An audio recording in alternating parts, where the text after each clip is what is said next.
I was having a nice nap until you started doing some math, but no. Oh, no, there we go. Yeah, okay. This is at least like physics with difficult math. It's only a 2-star question, so this shouldn't be awful, right? We always ignore the mass of the spring. That's correct. We always assume we're dealing with like a massless spring. I agree with that. That's usually a good idea. Not in this one. Yeah, but not in this one, unfortunately. Yeah. This is where this they had to assume the massive spring. Yeah, just had to be mean like that. Just had to make it difficult. To me, Hamiltonian is either a graph theory concept or a musical. That is true. I don't think I've seen the musical. I hate musicals. Set the Hamiltonian for a card of mass m on a spring whose mass m is not negligible, using the extension of the spring as the generalized coordinate. Oh, interesting. I see. So we're going to use like the center of mass of the spring as related to the position of. Well, I think it should be. It should be x divided by 2.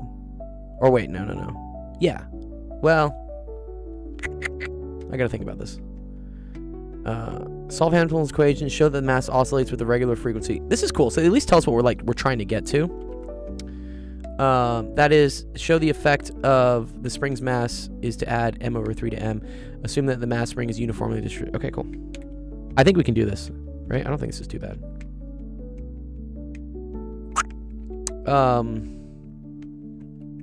Okay. So if this is the spring, right?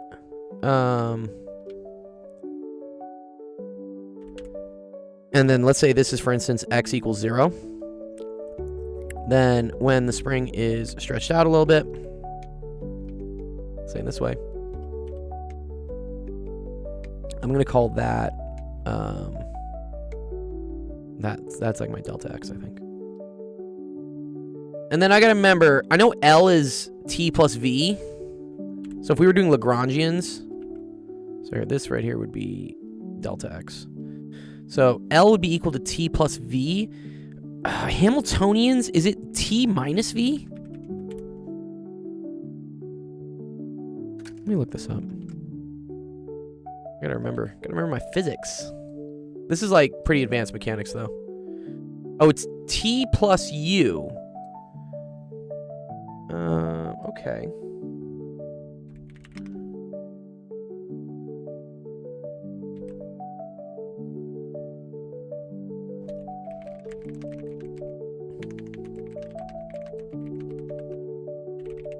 Oh, the Lagrangian is t minus v. Okay, cool. All right. Yeah, okay. So this is me t plus v. All right. T is the kinetic energy terms, right? These are t's equal kinetic energy terms, which is always like 1/2 mv squared. But instead of using v, I think we want to use x as our coordinate system. So I'm going to say this is the same thing as 1/2 mx dot squared. And that's, so the mass of the spring is that. But then we're also going to have the motion of the spring, which we're going to call that 1/2, I want to say big M. And then that's also going to be x dot squared. Because I assume the velocity at which this thing is moving is the same velocity at which the center of mass of the spring is, right? Yeah, and T's kinetic energy. Okay. And then, so potential energy, which is V, that's just equal to, well, the gravity is all the same here. So we just have the spring potential energy. So that's going to be 1/2 K, and that's just going to be x squared, right? So I think putting this together, I'm going to get that H is equal to 1/2, and then this is going to be mx, so m plus big M. Could you do an alternative circuit? You can submit a question read on if you want, and we'll look at it. The website's right there, actualofficehours.com. Okay, it's this, and then plus kx squared. Okay, cool. So I'm pretty sure what that is.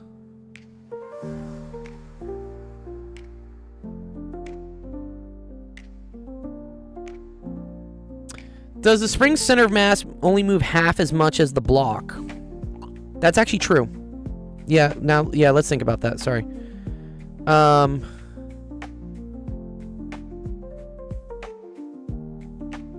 Why would that be? Oh, okay.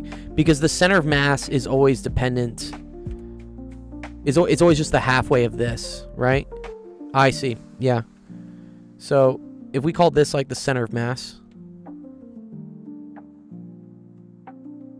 Yeah. You're right. You're right. No, you're totally right. Right. Let's say, for instance, that this thing was 2 meters long. Just, it's fun to like do this with like dummy variables, right? So that means that the center of mass would be at 1 meter. And let's say it stretched out a meter so that now it was at 3. Okay. Now the center of mass would be 1.5. So yes, you are right. It's equal to half. So that's going to be, yeah, x dot over 2, I think, squared.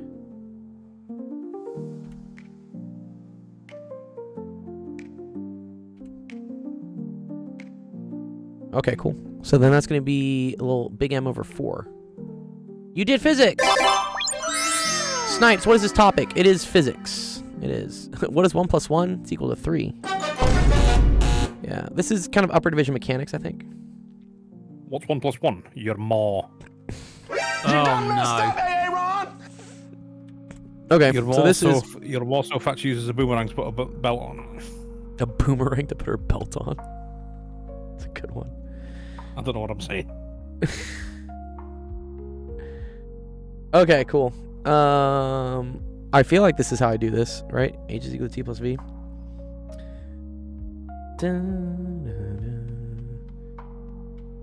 Mm-hmm.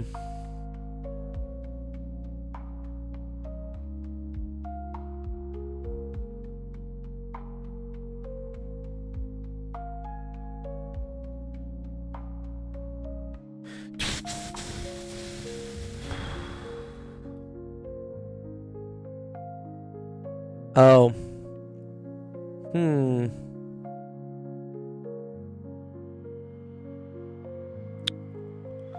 Yeah, but also, yeah, wait, the mass density is changing, right, as this thing gets bigger.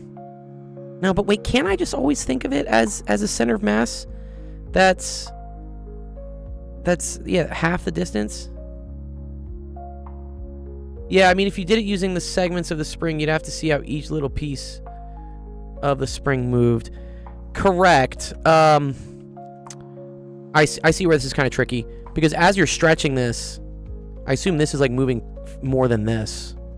Yeah, I think we might have to integrate this. That's kind of annoying. Okay. All right. Yeah. Wait. Let's. Okay. So this might be suspect. Okay. Let's not do this. I don't think this is right. Here. Well, we'll get to this in a second. Yeah, exactly. Yeah, because, yeah, this 3, that's also a great hint there, Jeff. My name is Jeff. That in order to get a 3, I probably need, like, x squared to become, like, x to the 3rd over 3. I need an integral somewhere.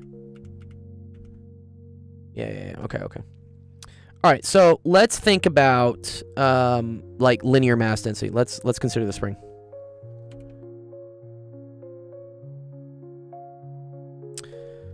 So the spring is going to have a linear mass density, which is going to equal to big M over L. Okay? And then, so a piece of this string,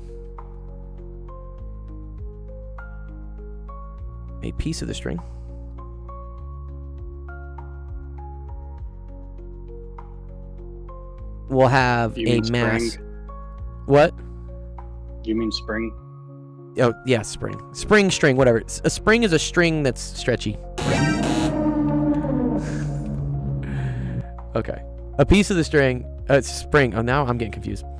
So that would have little dm is equal to lambda dx, right? So if we were then to plug this in, we get m over L dx is equal to dm. And then kinetic energy, let's call this like, all right, so let's look at kinetic energy. The differential about that, right? So let's call that like dt would be equal to 1/2 dm, and then that would have to be x dot squared, right? Oh, but this changes for the different pieces. Okay, all right, well, let me think.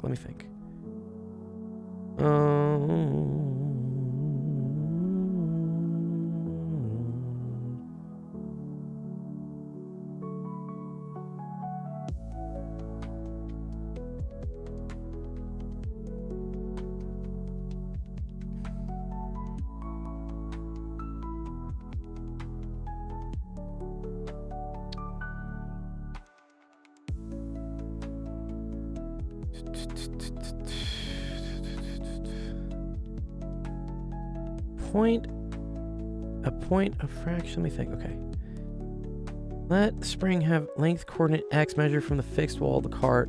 The cart is at the end of the spring, so if the cart moves with velocity x dot, the far end of the spring moves at x dot. Because the spring stretches uniformly, a point of fraction x over L of the way down the spring. Oh, okay. Oh, fascinating. Okay. I think I see how this works. Yeah, here we go. Okay, all right. Let's consider the spring. So we got this so far. Okay, let's consider the motion. Okay. All right. Let's not measure x equals 0 from here. Let's measure x from here. Let's say this is x equals 0. We're going to say this is x equals L. And so this would be delta x would be equal to I don't know, x minus L. Right? Yeah. We're calling this our coordinate system. Okay.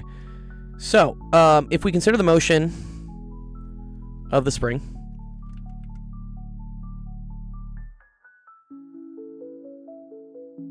the velocity of different parts of the spring depends on how far away you are from where it's attached. So, would we not want L to be the left side of the block? Because if we're talking about a linear mass density, I assume it's attached to the center of the block. Yeah, I see what you're saying. You're saying this. Okay. Yeah, just assume it's at the center. Yeah. Assume the block is a point mass. We don't have any dimensions of the block. You're right. No, that's a good point. Good point to bring up. Okay, whatever. Okay. So anyways, this is at x equals L. This is at x is equal to 0. So this part of the spring should move at the same velocity that the block is moving, right? So we could say velocity of the spring at x is equal to L. That should equal x dot. But the velocity of the spring at x equals 0, that should equal 0, right? This part of the spring should not be moving at all. And then I assume that the velocity increases linearly from here to here. That would make sense also why, right? The halfway point is going at half the velocity.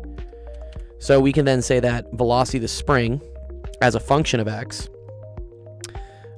is equal to x over L x dot. So this is like the fraction of the spring. And this makes sense because, again, let's check, right? If x is equal to L, if we're at the end, it should move at the same as the velocity of the block. If x is equal to 0, it should stay stationary. These are called boundary conditions in physics. And then at the halfway point, it should move half as fast. And that would make sense because if x is equal to L over 2, then I get 1/2 x dot. Okay, cool. All right, I think I'm starting to get this. This is an interesting question. Okay, so yes, and now 1/2 mv squared this. Okay, so now kinetic energy, which is going to be dt, is going to be 1/2 dm And then we could say this squared. So velocity of the spring squared. Which that's going to be equal to 1/2 dm was m over l dx. And then this is going to be x squared over L squared x dot squared. Okay. And then we need to integrate this, right, over the whole length of the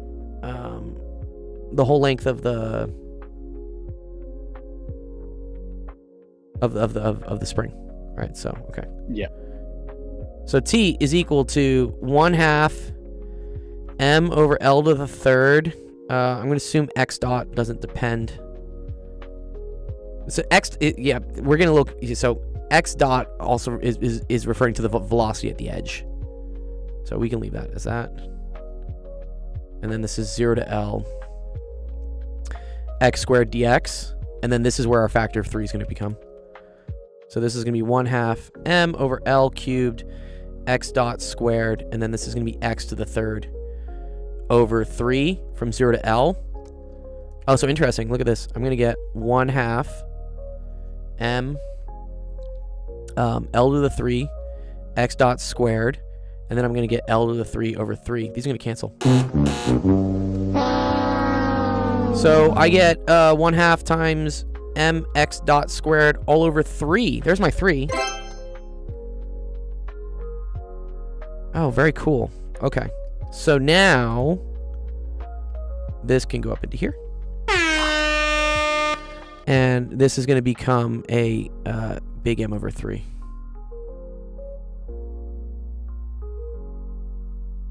Am I doing T center of mass or T relative? I think we're doing T relative to the where the spring is attached to the wall. Okay. Cool.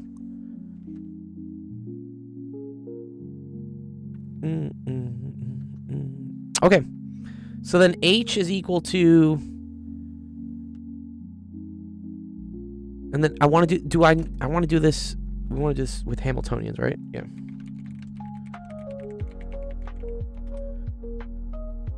Dun, dun, dun. Then we gotta get the canonical equations here, right?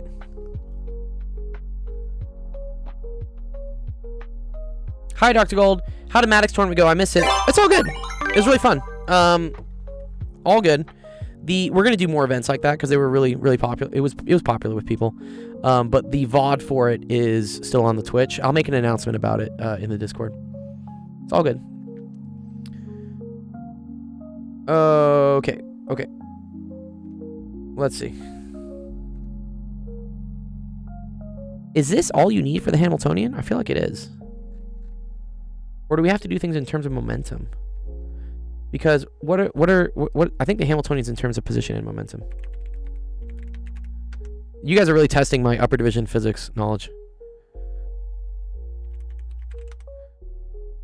Let's see.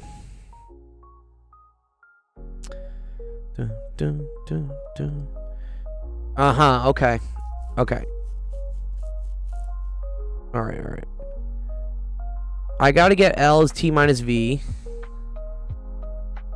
And then I do dl dq is P dot, and dl dq dot is equal to P.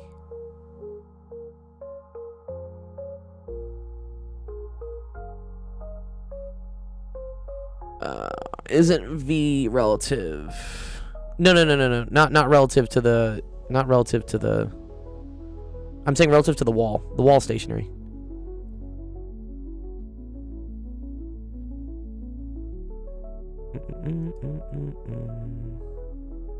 Okay, here we go. I gotta remember Hamiltonian stuff. Okay.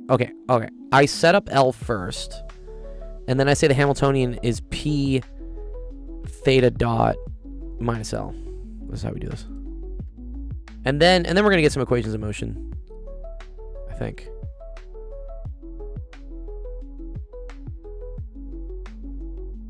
Yeah, okay. So let's not do this yet. because this is not the correct way to set it up.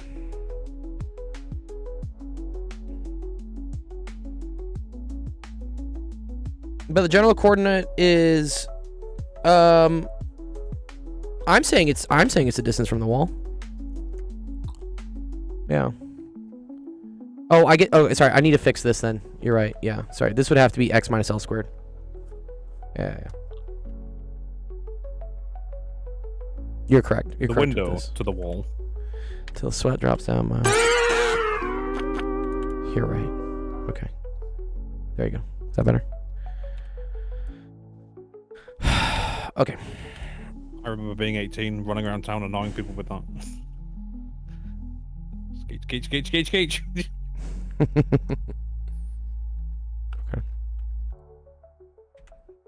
Okay, there we go. I need t minus v is the same thing as u. Okay. L equals t minus u. So, L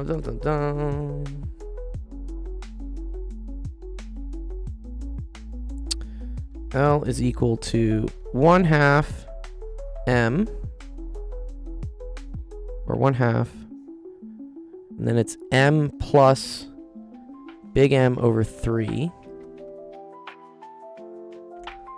and then this is x dot squared, and then this should be minus 1/2 k x minus L squared.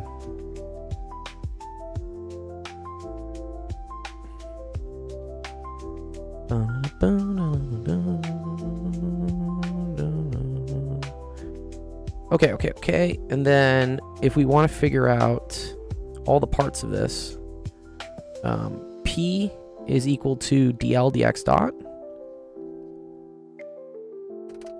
I think that's where that comes from, right?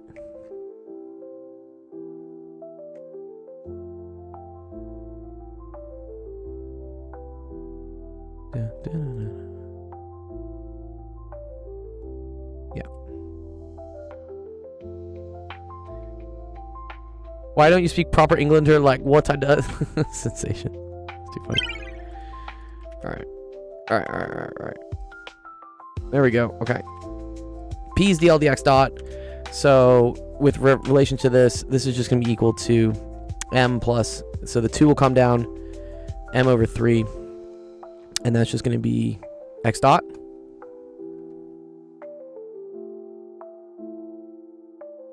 And then we need this because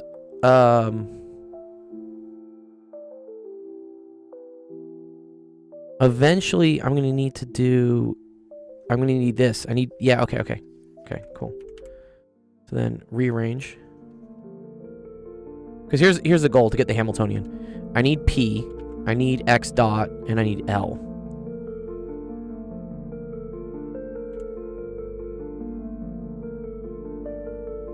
So x dot in this case is going to be equal to P over big M plus plus big M over 3. Which I can see, we're going to get close to that M over 3.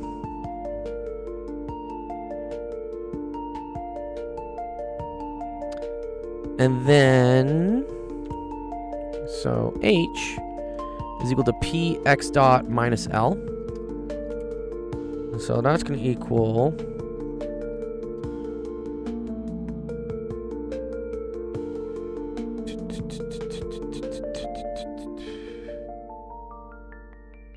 P squared, because this times this is P squared, over M plus little m over 3. Oh, and I forgot the 1/2. Don't forget the 1/2. Sorry, there's... No, wait, no, this came down. There's no 1/2 there.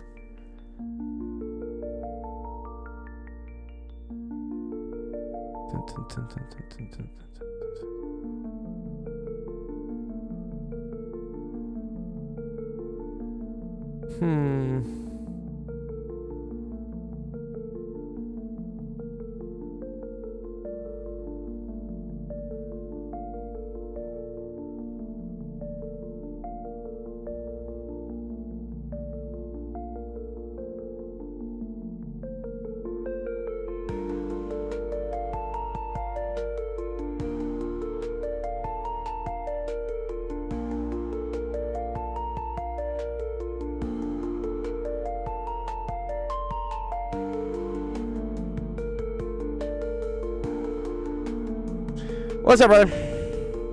I think it's just this.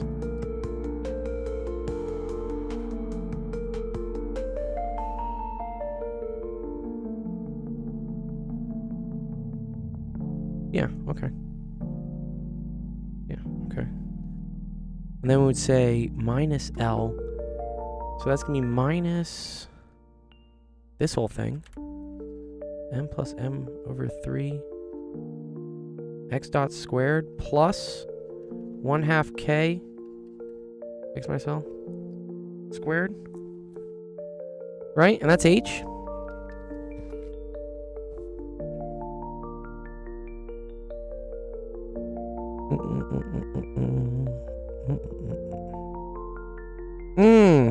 Oh, wait, but this whole thing here is just P, right? Well, it's P times X dot.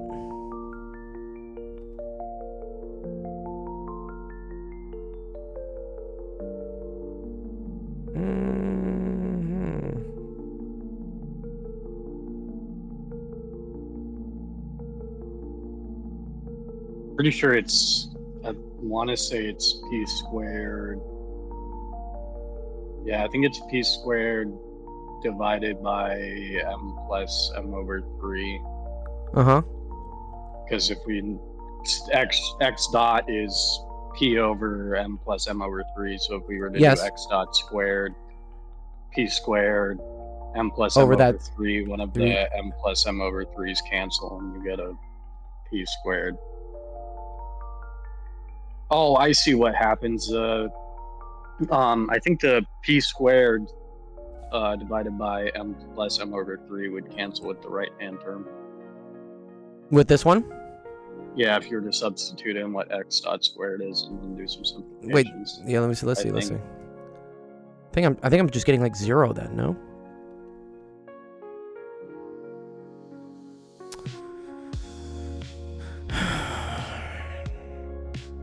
Oh, wait, there should have been a 1/2 here. Right? Yeah. Sorry, I forgot the 1/2 here as well. Sorry, there's still a 1/2. So it's that, and then this is going to be the same thing. We're going to get P squared over M. I forget, like, which M is which? Okay, I think this one's little. That squared. Okay. Uh-huh. Yeah, it is. Yeah, watch this. Watch this. This cancels, right? And so then I just have this minus 1/2 of this. So I just get P squared over 2 little m plus big M over 3. And then that's plus And then, 1/2 K X minus L squared. Okay, cool. That's the Hamiltonian. In terms of the relative position from the wall.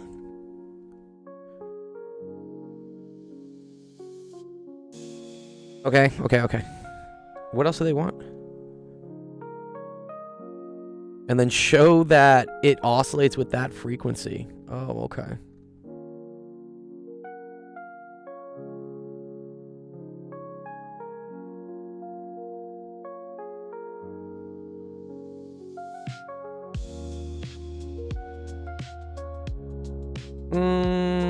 All right, let's think.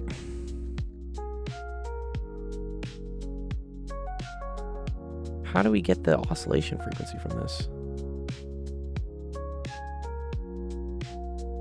Well, I know, okay, so for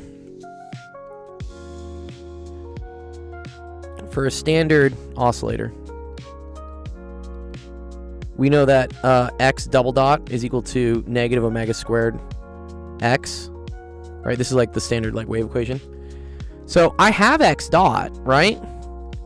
I just need to get x double dot, which, okay, so x double dot is equal to, that's got to be p dot over m plus big M over 3. Right? If I were to just take the time derivative of this, assuming the masses aren't changing, right?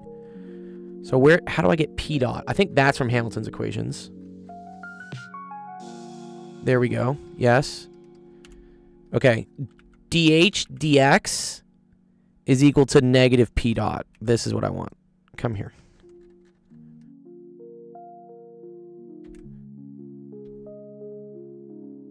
Okay. So if I were to take the derivative of this with respect to x, this is the only term that survives, right?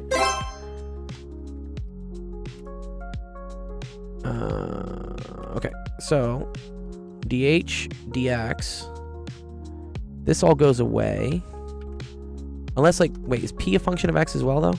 I feel like it would be, because Yeah. he's a function of velocity. That would put it as a function of position.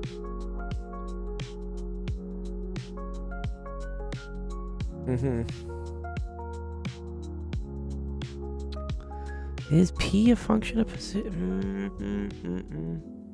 Wait, no. We said p was equal to this, right? X dot is the velocity of the but that is a function of x, though, isn't it? As it's oscillating.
Oh. Sorry. Q is the time.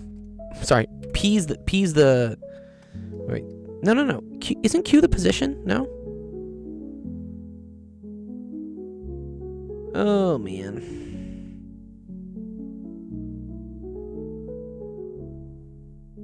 Oh, P dot is dp dt. Yes. Okay. I think I see this. My question. Okay, I guess we're assuming that x dot is independent of x. Then let's just assume it is. So dh dx would then be equal to just kx from this, and that's equal to negative p dot, right? Negative dp dt. So p dot is equal to negative kx. I'm cool with that. Okay.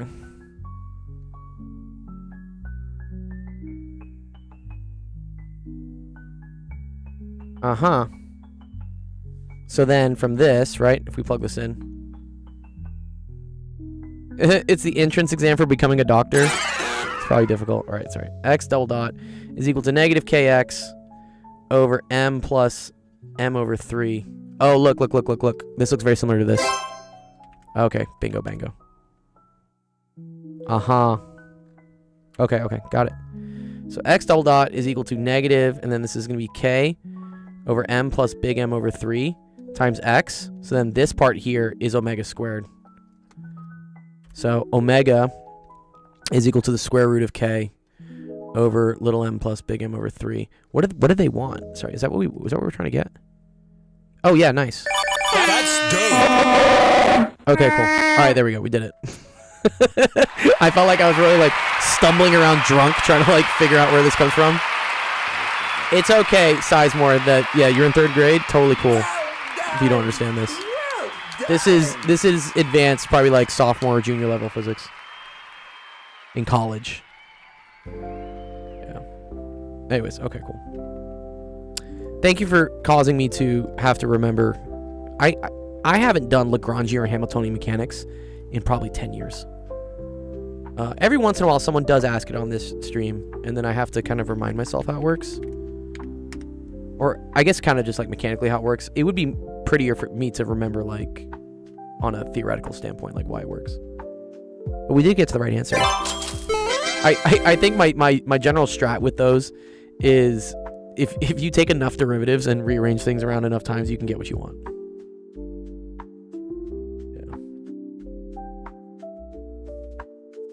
Lagrangians are so nice. I agree. What were you gonna say? Oh, I was gonna say I was just trying to force it into a differential equation. If I have to do any mechanics problem, some way I can make it a differential equation. I probably have a better shot solving a differential equation. Yeah, I mean that's what you do with the Lagrangians, right? To get the Lagrangian equations of motion, right? You just get to this.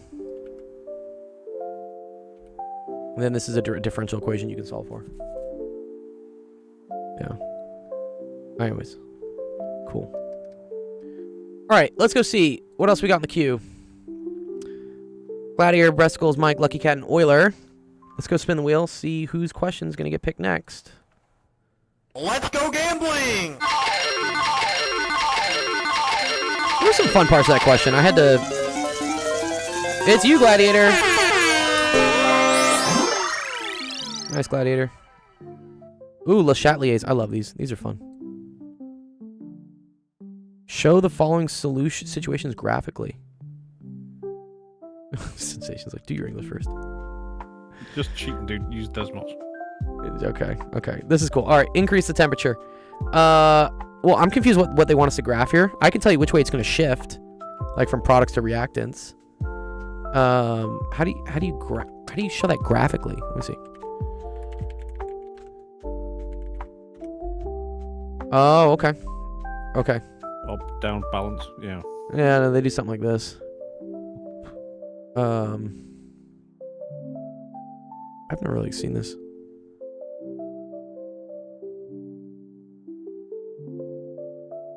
Yeah, it's concentration versus time. I get it. I get it.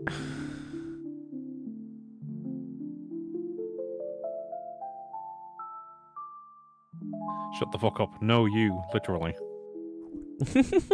Be nice to Sensation, Sathan. He's a mod. Be nice to him.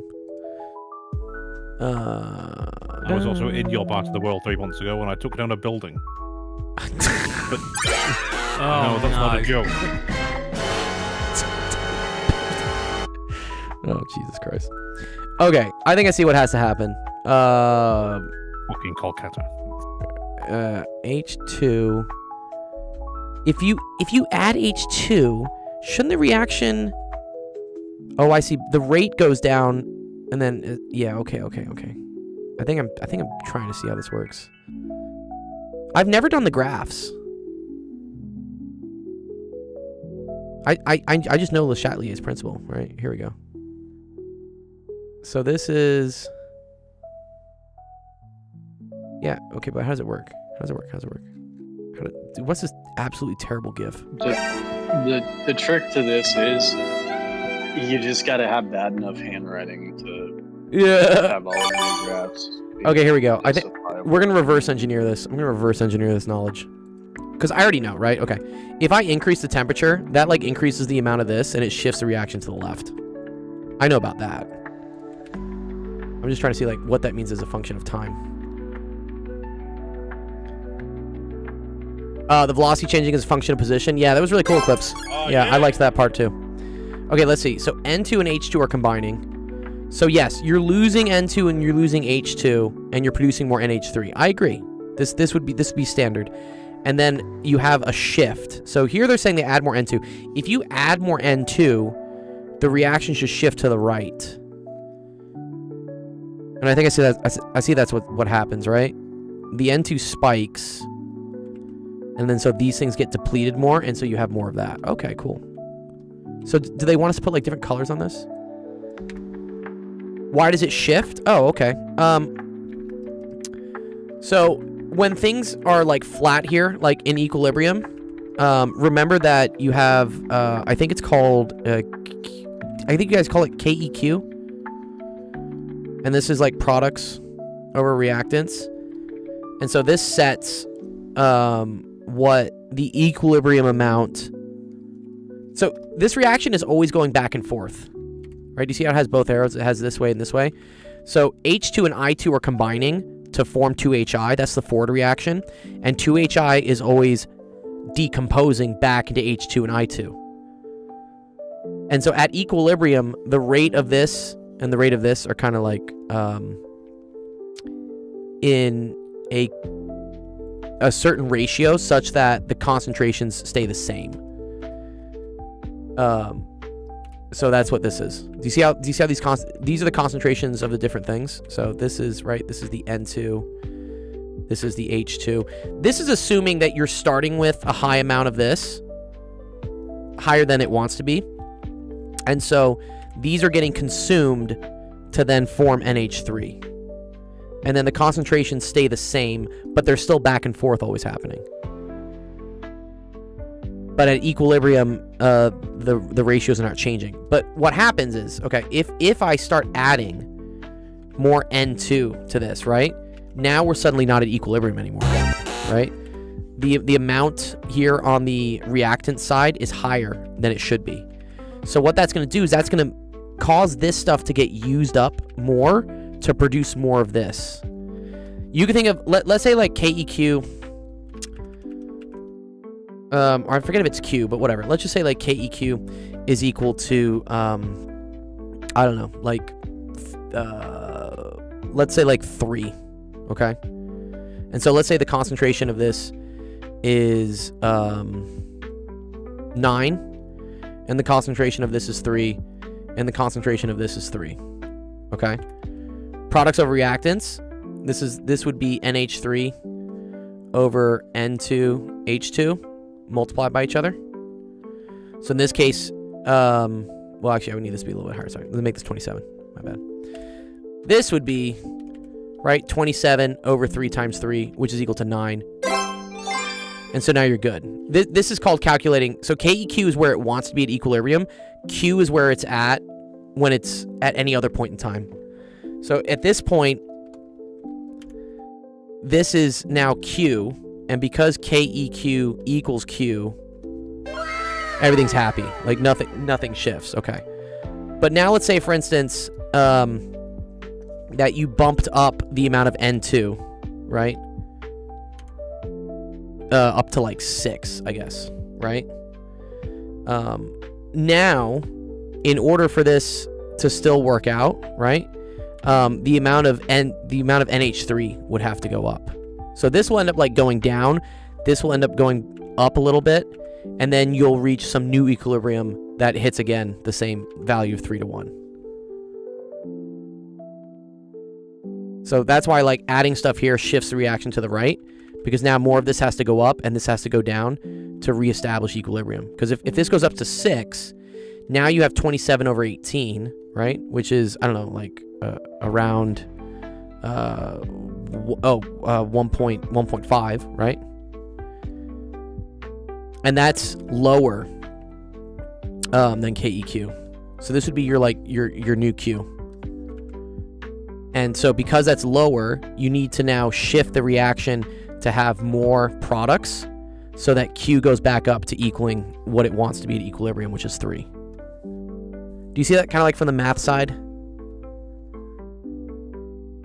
Gladiator?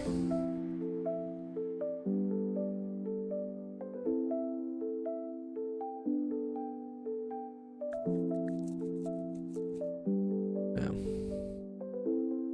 Q is always products over reactants. And this is at any time. And then K, EQ, is equal to products over reactants at equilibrium.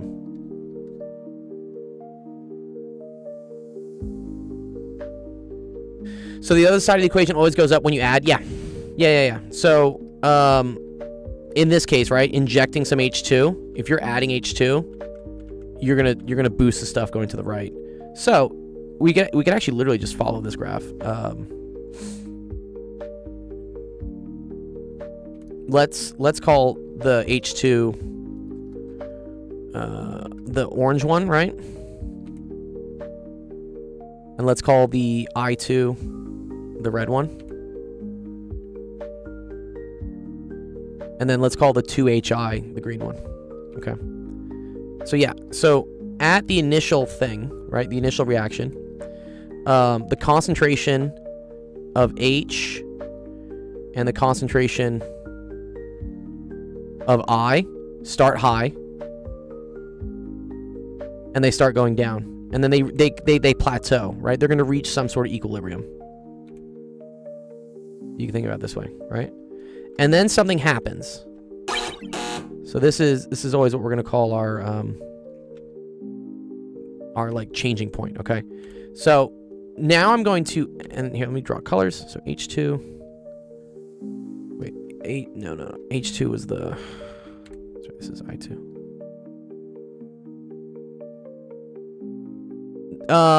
Don't they start at equilibrium? Well, no, they reach equilibrium and then something happens. This right here is equilibrium. I guess you could start it kind of like that. I kind of like looking at it this way. I think this is a cool way to visualize it. And from what I've seen in all the other graphs, I think they say things, they're assuming stuff starts at an initial concentration and then something happens. Yeah, I guess you could just leave it as something like this. Yeah, you could have them just be straight. Okay, that's another way to do it. Okay, we can do that. That's fine.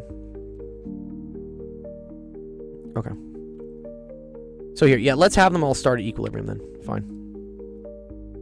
So rather than starting with initial concentrations of 0, let's have them start at equilibrium.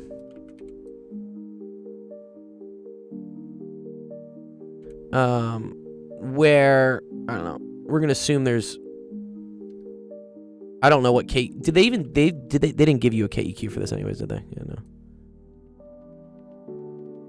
It would be cool to know, like, what it's supposed to be.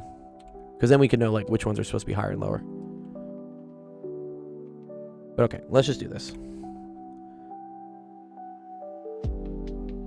Let's assume things start this way.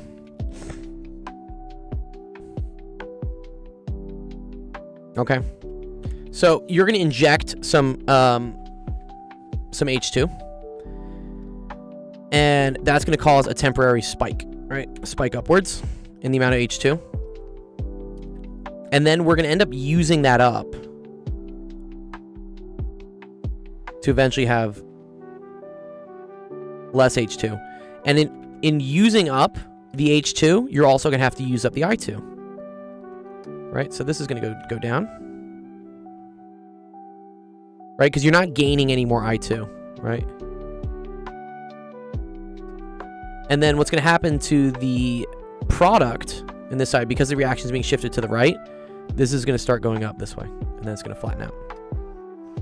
And so then, yeah, here's the key thing. In order to maintain this ratio of this divided by this thing is the same, because this went up, this has to go down, and then this has to go up. Because you are going to be producing more of this. You're going to be using up more of this. And then the spike in the amount of stuff you had has to get used up a little bit. But it'll never go back down to the original amount it had, right? Because then that wouldn't make sense for the ratio. I think. I guess maybe you could have this flatten out and like have this be down and this be up, but I think this is the way you want it. Okay. Add a catalyst. Probably know. He's in the chat. Party what? So, I was saying JC would probably know. Please make I2 purple. Why does I2 need to be purple? Just because iodine's purple? You don't like it being red?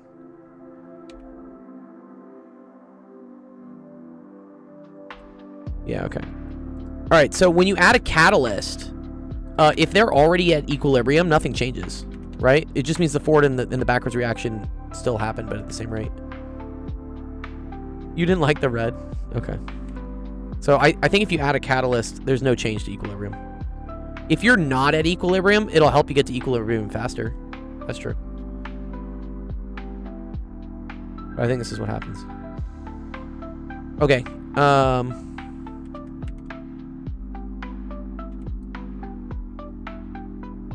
Increase the temperature. This is a good one.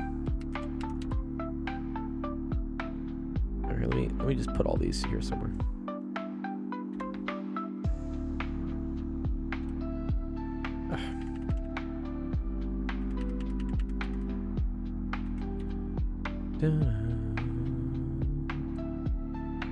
go.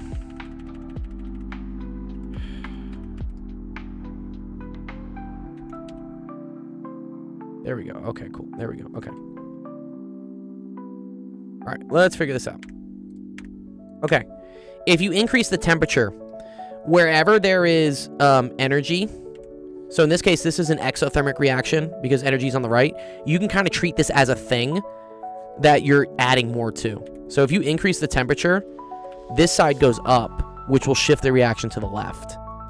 So for that to happen, HI has to go down, right? You're going to have to use up some HI. And then you're going to increase the amount of I2 and H2. The whole heat thing isn't really like shown on here, I guess. Heat is not like not a thing. So I think it's this. JC, you can correct me if I'm wrong, but I think that's what happens. This is so funny seeing the Canadian school system, dude, because we never do any of this in the US chemistry. We never actually like make these graphs.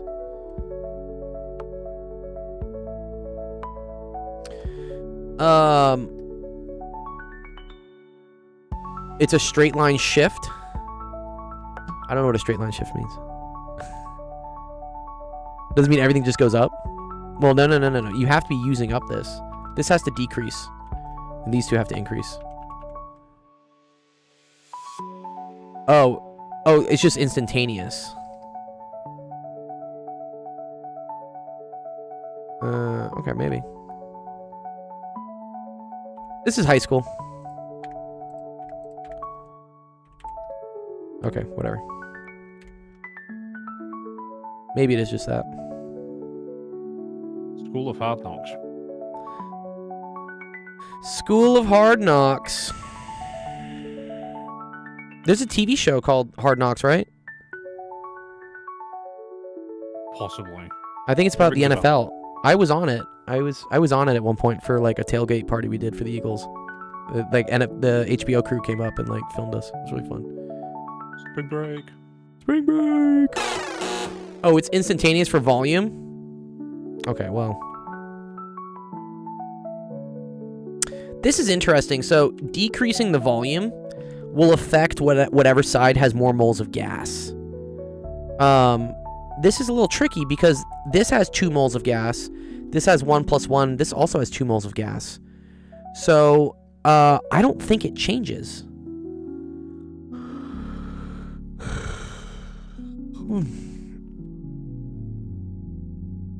Yeah, I think this is also just another like flat line. JC, you can let me know, JC, if you think it's different. I think this is also just a flat line.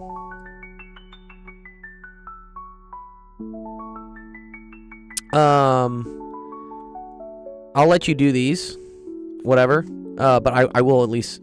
Okay, and delta H being negative, this is also like plus energy, so it's the same thing.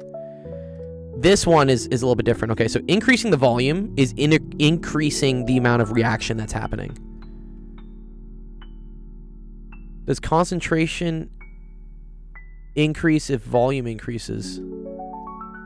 No. Concentration increases if volume decreases. Okay, so maybe all of these just shift up by the same amount. Sure. Well, I was gonna ask, wouldn't it follow the same as temperature? Right, by decreasing the volume, you increase pressure, which increases temperature. Yeah, I mean, yeah, for like that's ideal gases, like thermodynamics, yeah. But. Sure, yeah, I think they say that again, it's the number of moles of the gas that makes the biggest effect. You're probably right that yes, I get it's that pressure and temperature are directly related, or sorry, volume and temperature are directly related. So if you decrease the volume, wait, PV equals nRT. Well, wait, decrease the volume. Well, that depends. Are we holding temperature constant, or are we like, changing pressure? That's a little. Pressure would change if you change volume, right? Right. Well, yeah, PV. Well, it depends like what you're holding constant, right?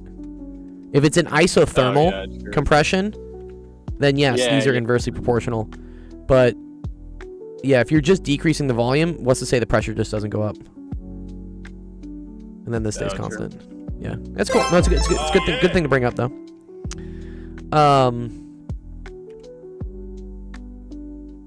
Yeah. So with this one though, this will make a difference. And here, just pretend the.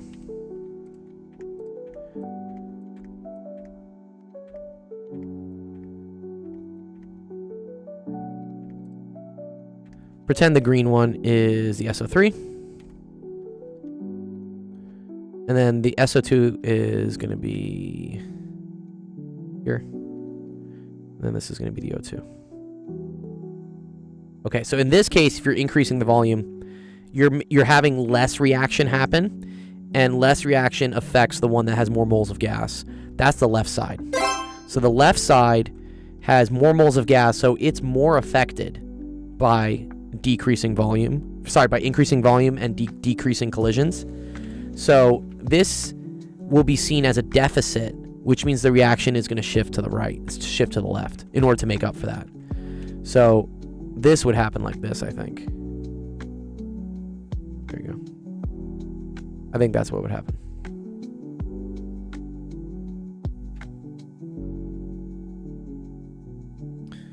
Okay. Cool. Good chem question. I'll have you do these as well. I mean, this is pretty easy. This shifts right. Decreasing the temperature lowers this. So, again, shifts right.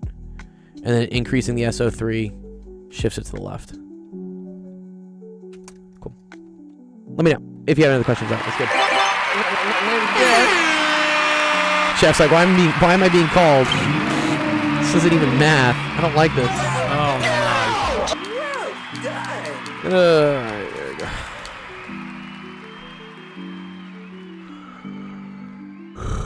Icky. Jeff, hopefully I'm next. Yeah, we'll see breath skulls. We'll see breath. Yeah. Talking about temperature reminded me of my favorite quote from my thermo book. Temperature is what a thermometer measures. I remember, I forget what book it was and where I'd seen it, but there was a book on like statistical mechanics, and it starts off in like the first chapter by being like, hey, there was this dude and he was working on statistical mechanics, and then he ended his own life, and then this other dude later picked up his work. Yeah. He also the same way ended his, and then it's like, and now it's hey, your turn. Yeah, it's like, and now it's your turn to do that. Yeah, that was, I think that's funny. It was too funny. Physics book, never read it, but it's a good way to start. StatMech is pain. My professor read that StatMech book quote on the first day. Yeah, I think it's a famous one. Who's it by? Someone go find out who it's from. I forget, but where did? Oh man. It's like.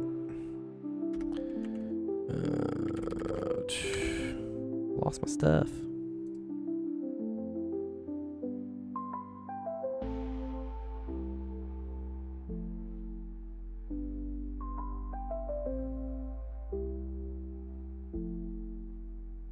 Okay, let's go see who the next question is.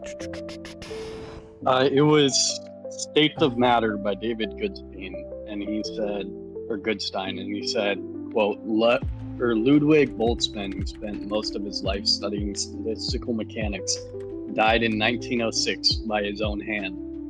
Paul Ehrenfest, carrying on the work, died similarly in 1933. Now it is our turn to study statistical mechanics. Oh, Emotional, damn it! Yeah, that's too funny. Oh no. Boltzmann. I didn't know Boltzmann went out that way. Ehrenfest. Now it is our turn to study StatMechs. Perhaps it will be wise to approach this subject cautiously. Well, they're both German, though. Yeah. No English, no Western speaker can ever say that word. Ehrenfest? Yeah. Is it No one Ehrenfest? can ever Is get it it not? right. What is It's it? like Ehrenfest. Ehrenfest. I don't know. Now I'm speaking German. Yiddish. Oy Okay. vey. Oy vey. All right, let's go find out who our next winner is going to be. We can say, can we not say oy vey, dude? Is that anti-Semitic? Let's go gambling!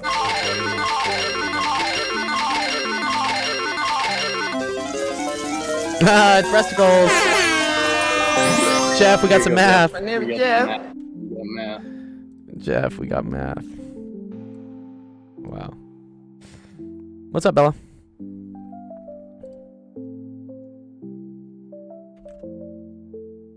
Okay. Solve this differential equation. Yes, but it's breasticles math. Using the methods of Green's functions, construct the Green's function. G of... Dude, I hate this symbol. Oh, I absolutely hate this symbol. I loathe this symbol with all my heart. I saw an Instagram meme about it. It's so bad. Earlier today, and it was like analysis, cool, awesome. Differential equations, cool, awesome. Mathematicians understand it.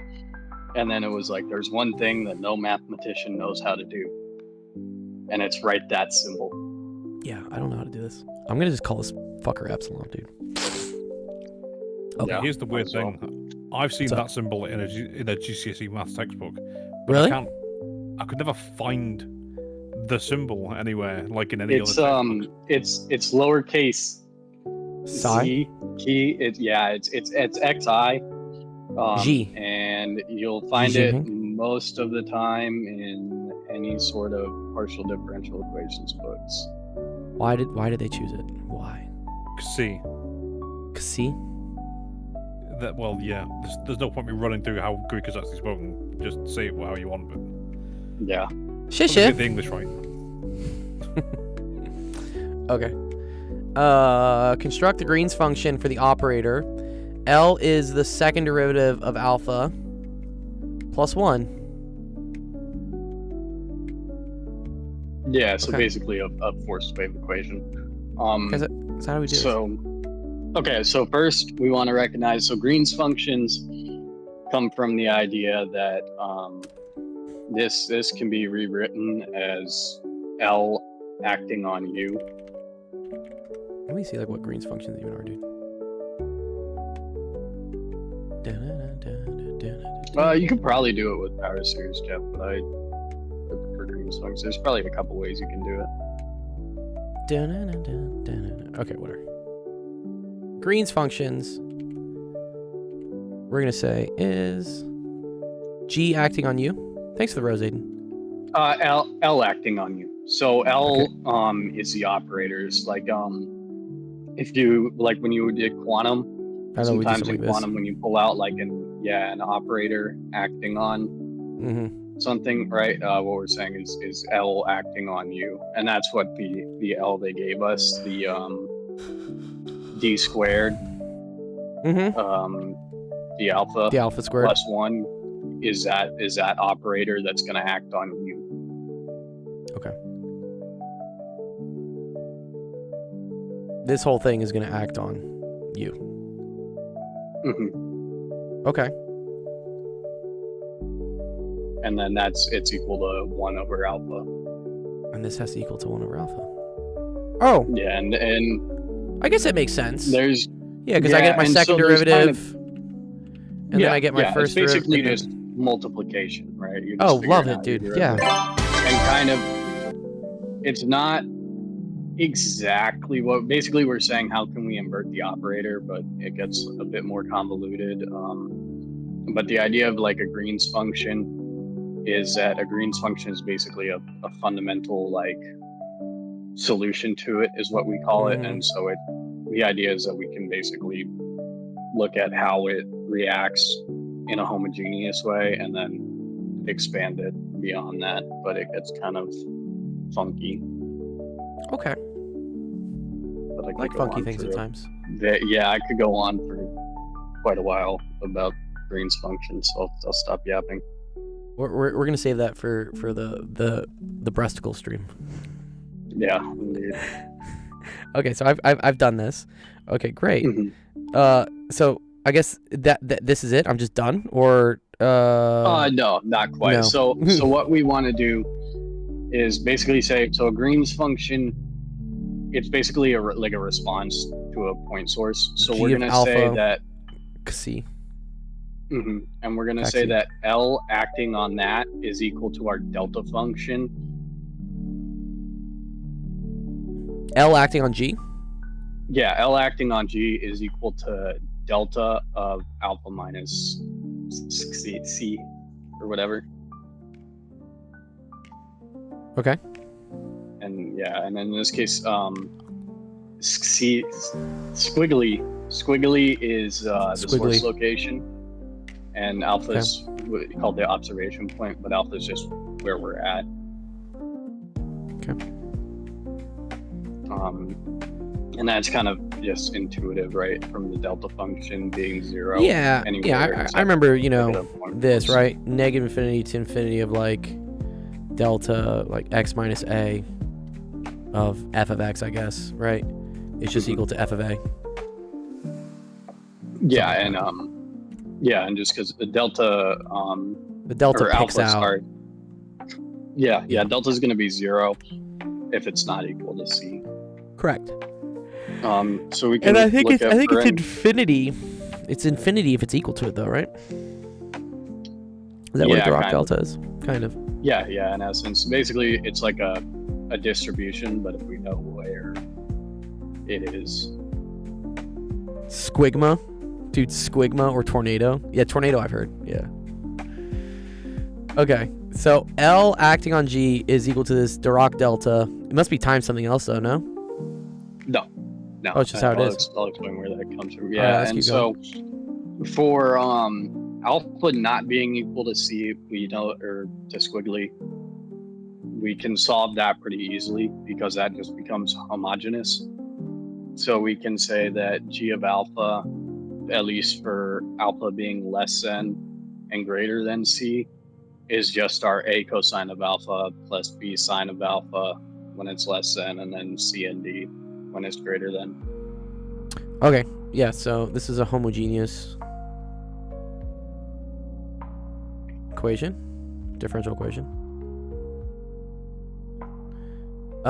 Yeah, because then we just have u double dot alpha plus u of alpha is equal to 0, right? Yeah, and that's easy to solve. It's just this is the wave equation. Mm-hmm. I realize my alphas are never like what they should be. Okay, which is just wave equation. Well, actually, not even wave equation. Sorry, this is just r squared plus r is equal to 0, right? R squared plus 1. R squared plus 1, right? Okay. So r is equal to plus or minus 1. So you would get that u of alpha would be equal to C1 e to the, what do we want to say? Alpha t? Or just e to the something alpha? I guess, you usually just say C1 is equal to cosine of alpha plus. Oh, okay. Cosine of alpha plus C2 sine of alpha. Skip the whole doing the whole Got you. Okay. All that. Wait, why does it change if it's less than or if it's greater than? Sorry. Well, so all that changes right when it's less than or greater than squiggly is just there's a possibility that the constants are different. So we would write it's technically not u in this case, it's actually G. Oh, okay. But we would just write that as a piecewise, just to acknowledge the possibility that the constants could vary. Gotcha. Okay. Yeah. But they're one-sided on whether alpha is less than epsilon. Yeah. Or if alpha is greater than epsilon. Okay. C3, sorry. That would be C3, C4.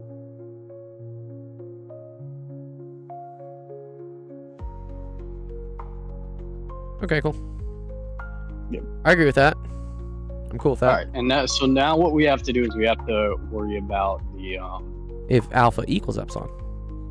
Yeah, we have to worry about that case. But if alpha equals epsilon, Now it's not so simple. Because we have, what, u double prime alpha plus u over alpha is equal to 1 over alpha? Mm-hmm. Okay. And then this is where we'll use L acting on G equals delta again, and this is what we'll the second part of the question asking about jump and continuity conditions.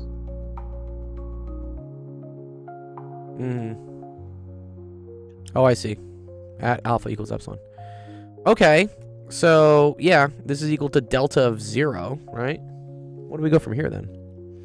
Well, so at squiggly, right? We don't have to actually like write delta of 0, right? So we know that the Green's function needs to be continuous. Okay. And that's our continuity condition, is that where you would say g of squiggly minus comma squiggly is equal to g of squiggly positive squiggly. Okay. G So when, of so when squiggly alpha squiggly equals squiggly minus. the minus is on the left squiggly, right? So as alpha goes to squiggly from the left, it needs to be the same as alpha goes to squiggly from the right.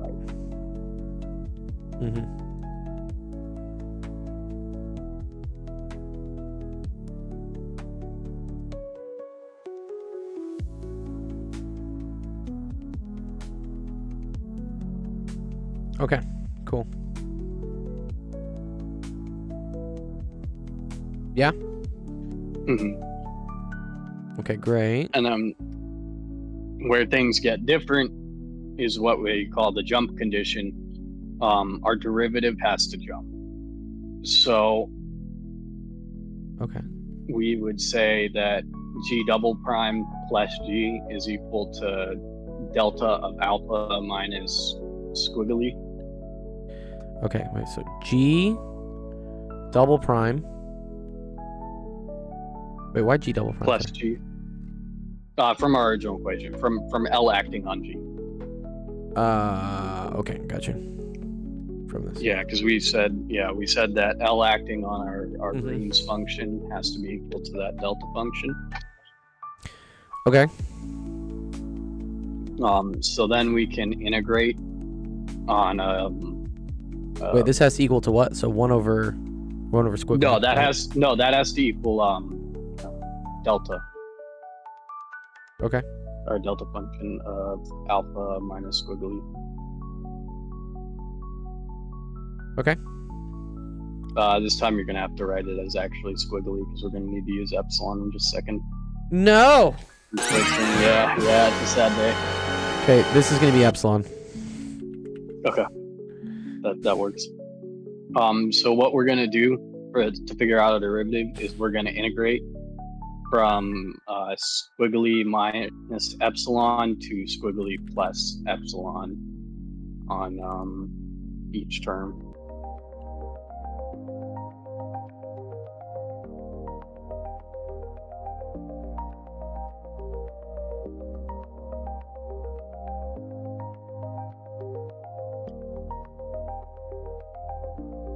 Okay. And then what is this? Is this d alpha? What's the integral with respect to? Oh yeah, it would be with respect to alpha. Okay.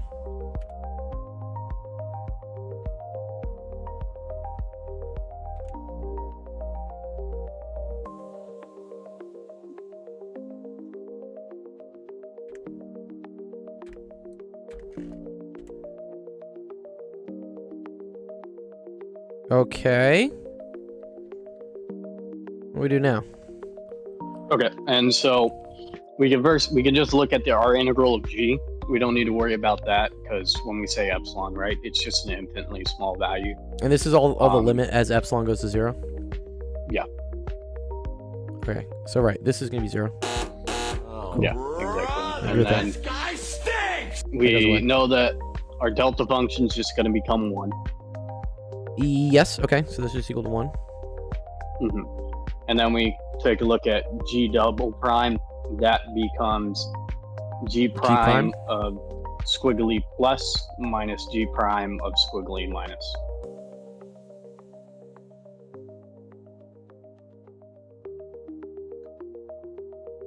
Mm-hmm. Okay. And then what that does is that tells us that our oh, we don't need the limit as epsilon goes to 0 anymore. Okay. We've already evaluated that. Because our G prime is going to be different for each For the left and value. right. I got you. Yeah, and so we don't need to worry about epsilon going to 0 because we already basically evaluated the limit. Mm-hmm. So then we just consider like a convenient Green's function in this case. And so we consider G of alpha, comma squiggly to be sine of alpha minus squiggly times H of alpha minus squiggly. All right. G of alpha and squiggly is equal to something cosine. Oh, sorry, what?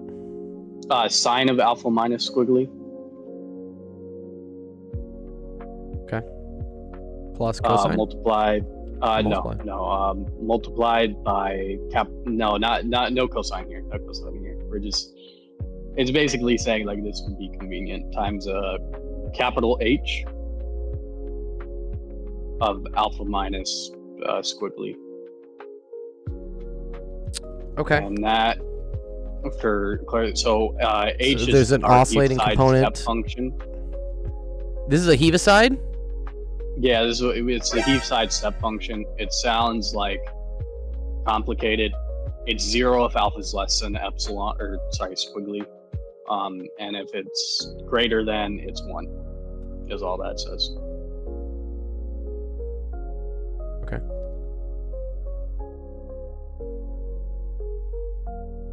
Greater than or equal to? No, just greater than. What happens if it's equal? It would be. Oh, but we're already considering the case where they don't equal, so that's okay. Yeah. Yeah, that's the whole part of this. Okay. Mm-hmm. And then so we can say that G of alpha is going to be 0 if it's less than, and sine if it's greater than. Mm-hmm.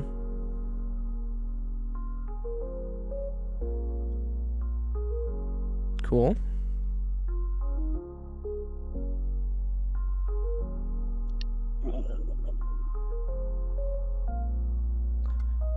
Okay.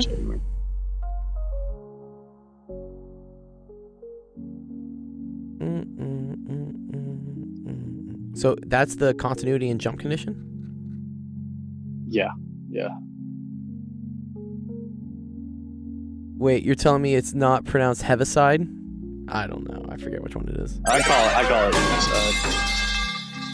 Heaviside, Heaviside.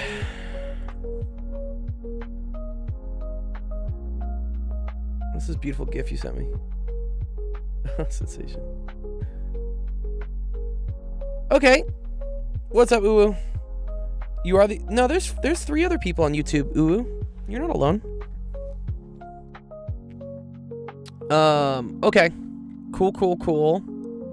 How much more difficult is the rest of the stuff? No, it's not that bad. We can just, so next we just have to say our U particular is just the integral of that multiplied by our function, so of sine of alpha minus squiggly over 1 squiggly. Sorry, say it again.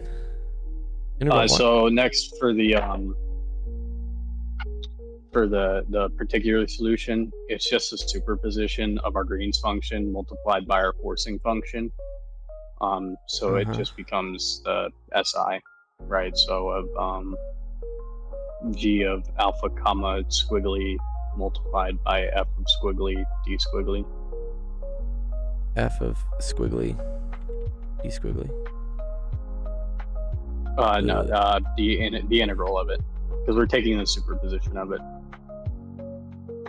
Of all of it multiplied together. Yeah. I'm getting absolutely wrecked. Emotional, damn it! Zach. What's up, Ooh? Good to see you, dude. Good to see you, Zach. Okay, I'm gonna give like 5 more minutes, and then I'm tired at this point. Yeah, that's understandable. I'm just exhausted. What's up, Zach? Okay. U of P, U particular, is equal to G alpha epsilon. Wait, is this the whole integral? So the integral of G times F. There's basically the idea of what we're doing here is G tells us how it's gonna react, right? And then F is our source function. So we're basically looking at the superposition of just a bunch of tiny components of our source function. The fuck was our source function? Our 1 over alpha. Okay.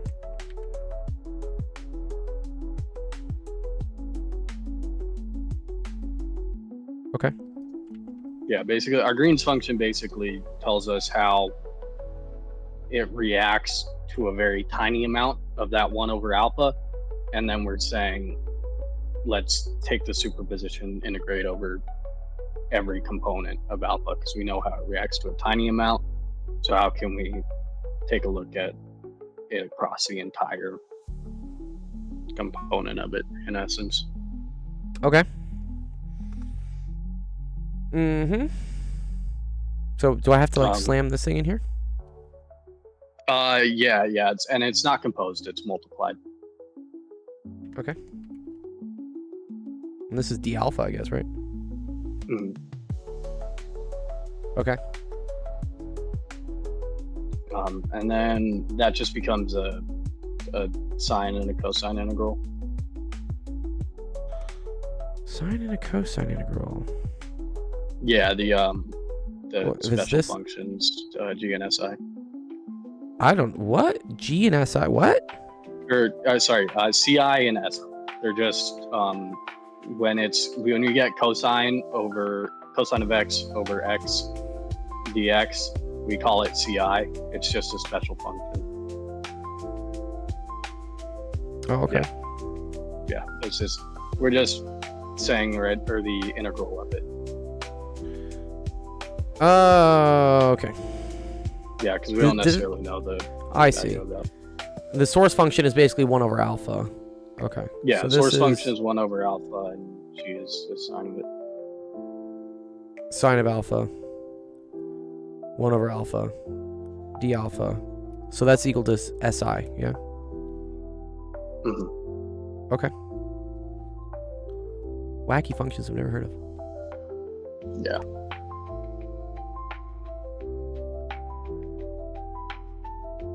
And then since we know the particular solution, you just add it to your homogeneous solution. Oh, which was here? Yeah. But that was G, that wasn't U. Yeah, well that's G for the we figured out the homogeneous part of it, and then UP is our what's it called? Particular.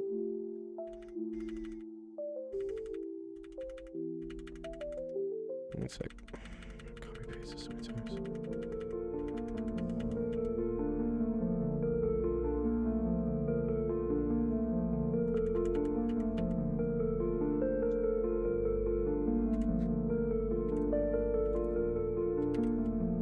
Why is it still not copying where I want it to copy?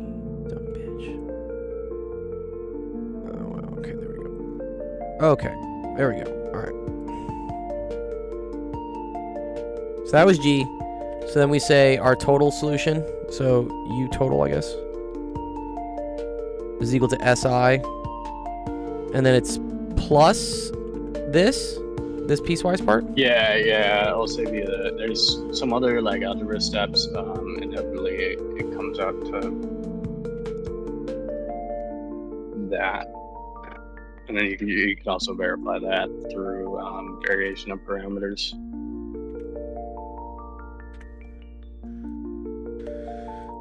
Okay. Nice. Okay. C1, C2, Sine C sine of alpha. Minus cosine. Okay, cool. Nice. Okay, I understand about half of it, but it's better than nothing. Yeah, it's a lot better than nothing. I learned about new functions today. SI and CI. I've never heard of these. Yeah, they're just like a generalization of the Nice. integral.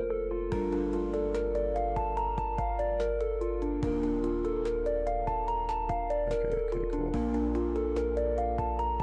Alright, nice. Alright, let me post this in our Discord. Wait, why is this pulling up here? Just solve it by the Laplace transform. Yeah, Zach does love the Laplace transform. So many transforms these days. Alright, let's see. I still got a little bit of time. 30 minutes. Let's see what we can help out. Let's go to the queue. Lucky Cat. Is Lucky Cat going to be lucky? We got Mike and we got Euler. What are we going to get? Let's go gambling! The issue is the 1 over x? Yeah. Yeah, I was gonna say, I don't think you can. Mike, it's you. Prove the identity. Oh, I like this. This will be fun. Unless this is another, like, wolf in sheep's clothing. I feel like this is solvable. Okay. What's up, Matt? Alright.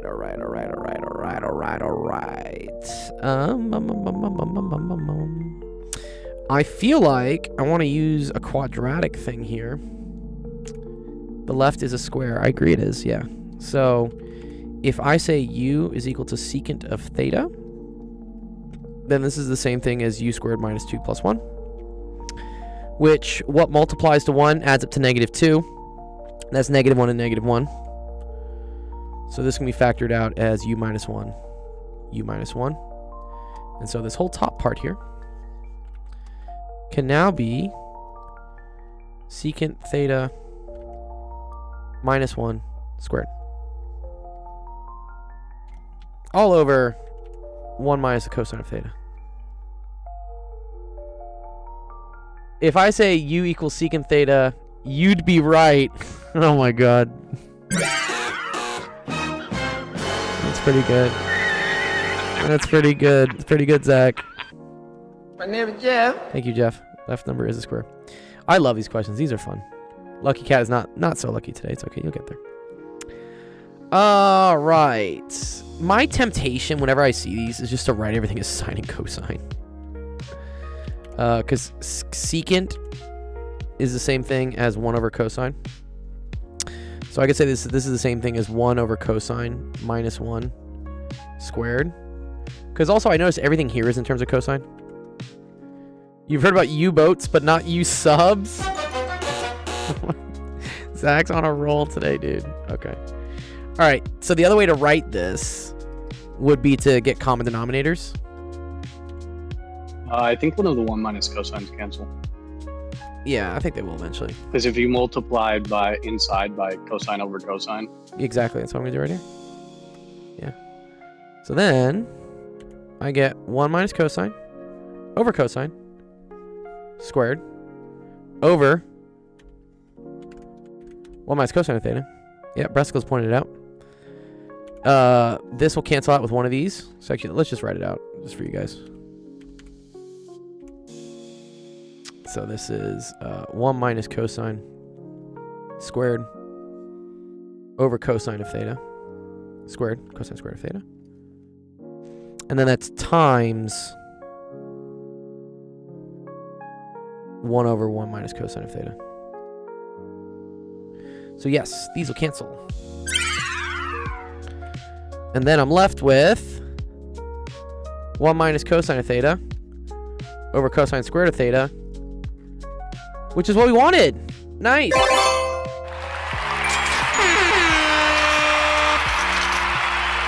Oh, you guys have the same color on my teleprompter. That's the problem, Jeff. My name is Jeff. You're right. You guys have different colors in Twitch, but yeah, do you see here in the chat? You're both like blue for some reason. So that's why I'm like mistaking you guys.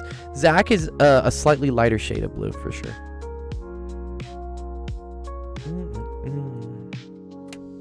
You only see color? Oh, don't get me started. I'm colorblind. Nice. This was Mike. Jesus, what is that copy paste that you just dumped? AFG, dude, what? You only see color. Oh man, the jokes, they keep coming. Read it, please. I don't have the patience to read that. Sorry, AFG. I'm kind of, for whatever reason, I'm like really tired today. Maybe I just didn't eat. Yeah, I think I didn't eat. That's what happened. Ugh. All right. Good job, Mike. If you want, your question will be in our Discord here. Let's see. Is Lucky Cat gonna be lucky today? There's only 2 left. I feel like you should get this one. Let's go gambling!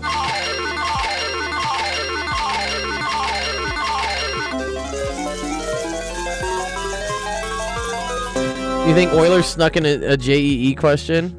I know Lucky Cat didn't. I think it is actually. Like when I put it into GPT, it took coincidentally actually 3 minutes and 14 seconds. Ooh, pi. Took pi cool. time. Pi time. But yeah, it was some like analysis stuff that I don't know what the fuck I was doing. What am I doing here, Lucky Cat? Sorry, you gave me some expressions. I mean, these are cool. What the fuck am I supposed to do with these? Your test is about this? What do you have to do with this? Do you have to take the derivative of this?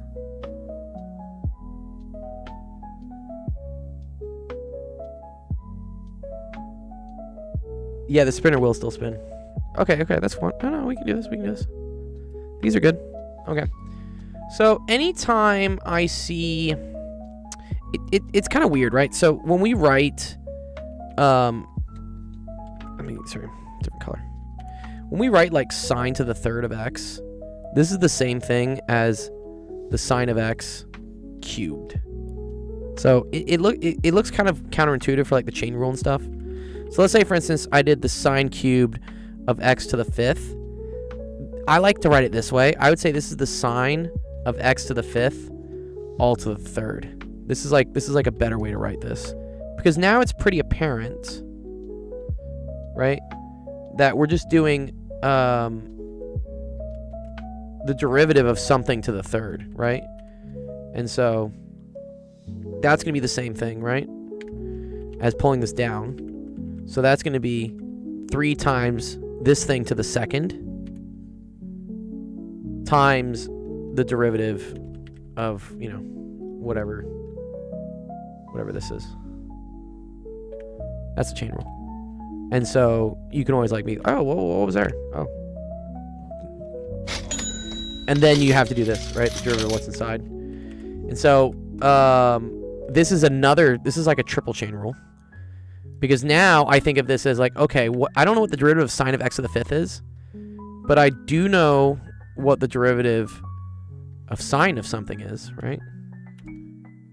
So you gotta be like, well, what's that? Okay. Well, that's the same thing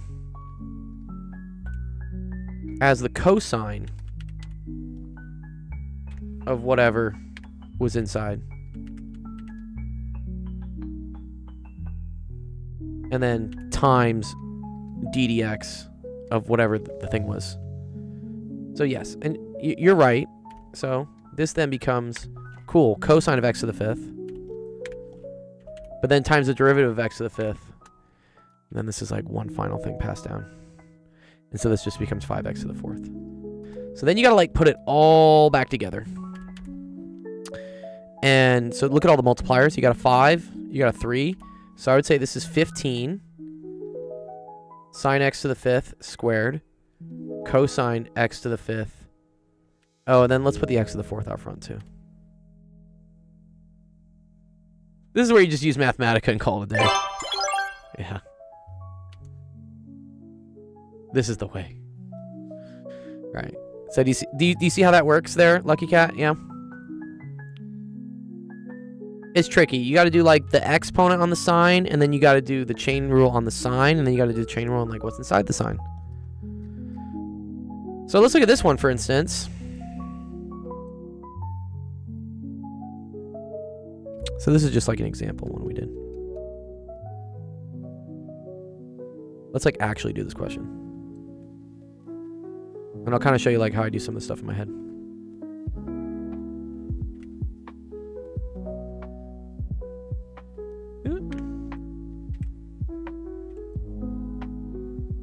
Okay. So again, I think of this as the sine of something all to the 7th. So the derivative of that is going to be 7 times the sine of like whatever was inside. So that's going to be 4x cubed minus 2x squared plus 5. And then it's all to the 6th power. So it's really this. I mean, it's like this, but then we don't like writing exponents out like that because I don't know if I'm raising this to the 6th or I'm also raising the sine to the 6th. So I'm just going to put it there. Mathematics should be pointless, but not ugly. Yeah, okay. Okay, but then I need to take the derivative, right? You got to be careful here. I have to take the derivative of what was getting raised to the 7th power, and that was sine of something. Okay, well, derivative of sine is cosine of all that shit, right? 4x minus 2x squared plus 5. And then an additional, like, you know, borrowing thing, I now have to take the derivative of what was inside the cosine. And so this is going to be times 12x squared minus 24x. And usually we don't like to put this, like, close to this. So we'll, like, put it over here. And also I could pull out a 12. So this would be the same thing as 84 x squared minus 2x. And then times all this hot garbage. Do you see how that works? Lucky Cat. Kind of ugly, honestly. Oh no. Oh, hell no, man. What the fuck, man? Get your ass on. Geometry. Why is it 7 sine? Okay, good. What's up, Fem? Yeah, the reason why it's 7 sine is this was sine to the 7th of this stuff. So how I like to write this is I'm going to take this exponent and like kind of remove it from here. Oh, God, bro. And I'm just going to like put it on the top here and say it's all of this stuff to the 7th. Kind of like what we did here, right? Sine cubed of x to the 5th is the same thing as sine of x to the 5th all cubed. So then that has to come down. And then it's 3 times whatever was here to the 2nd. But then we have to start taking the derivative of what was inside. So, yeah.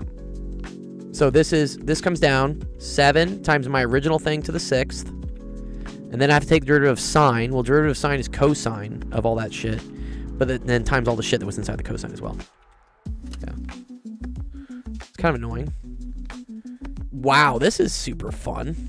Let's try this one.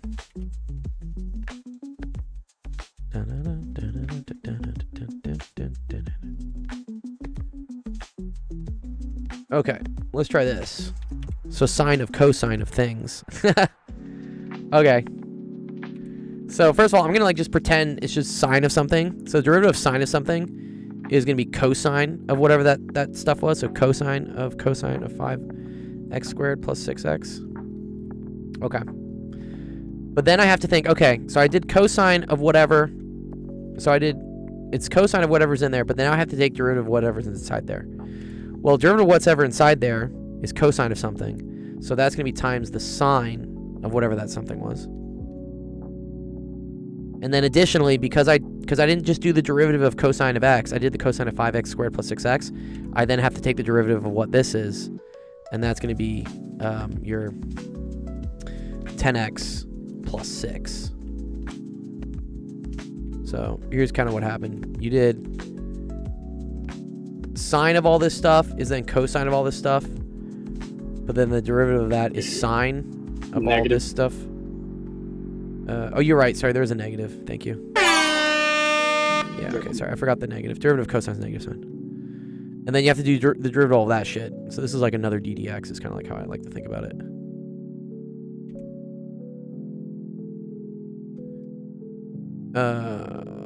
Yeah, let's maybe like show that, sorry. Yeah, so when y is equal to sine of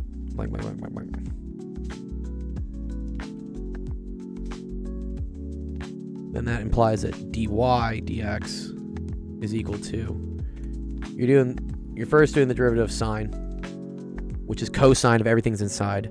So then the derivative of all this inside is then sine of everything that was inside the second cosine, and then you're taking the derivative of that, whatever was inside the second cosine, to then be that, yeah.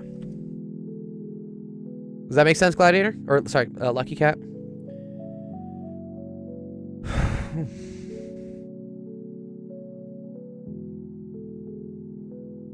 These are quite tough. The red and blue line? Mm-hmm. Like, what does it mean? Yeah, okay. So, when we're taking derivative, you kind of like work outside in. What are we going to do next? Well, you're done. So this is, sorry, the line isn't saying you have to do something. It's showing what happened. So, I took the derivative of sine of something, and that ended up being the cosine of something. But then I have to take the derivative of what that something was. And that something was another cosine. So that's why I say, okay, well, the derivative of the cosine that was inside is now the sine, and it has its own shit that's inside. So then I have to multiply by whatever was inside that as well. Your final answer, if you wanted to write it out, would be negative 10x plus 6. And then just all this. So cosine of 5x squared plus 6x. And then sine of 5x squared plus 6x. This is like your final answer. Final answer.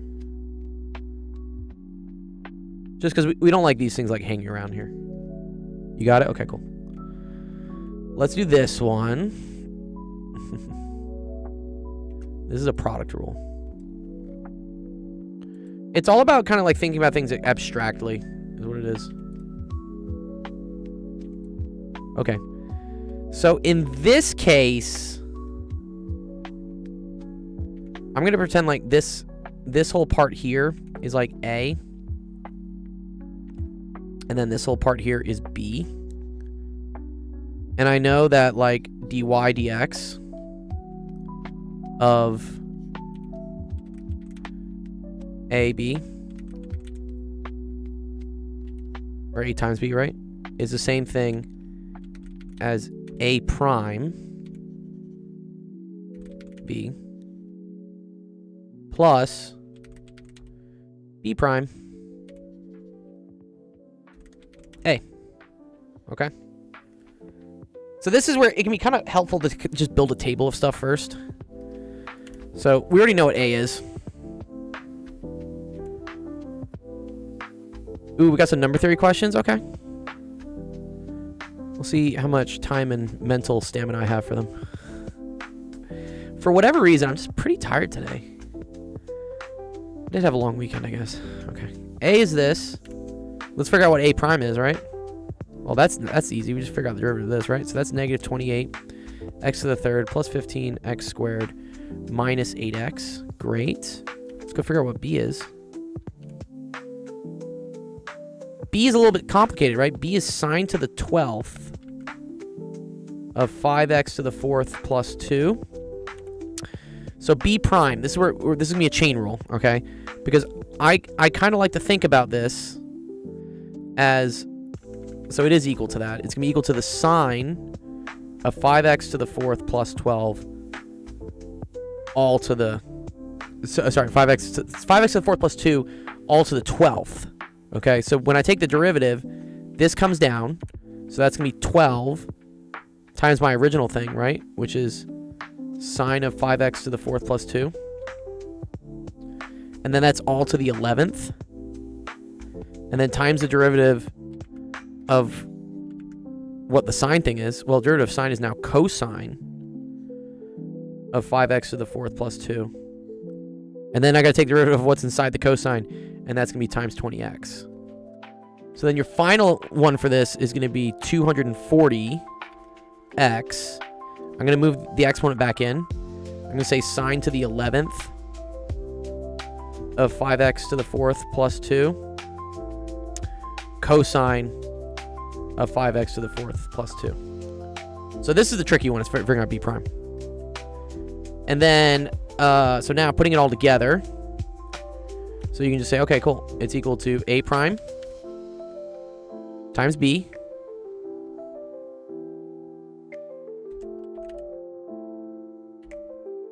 plus b prime, which is this ugly garbage, and then times a.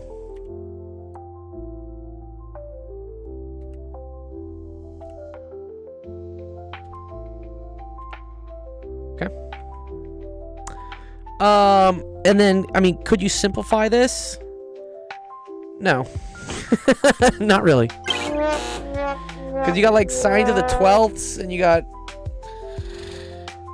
It's just fucking ugly. Yeah, just leave it like that. I think, yeah.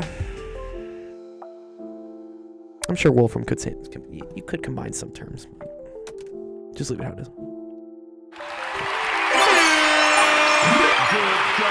You're very welcome. Well done! Well done!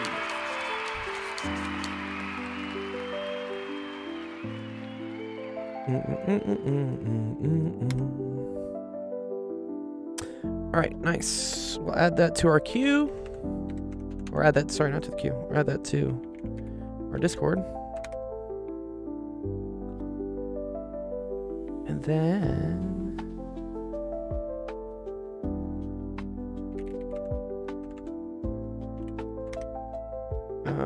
let's see. What else? Oh, okay.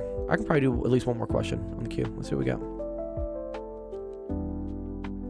Yeah, Breasticles with another one. Acer and Euler. Okay. Let's spin the wheel and see who's going to win. Let's go gambling! Euler has quite the chance.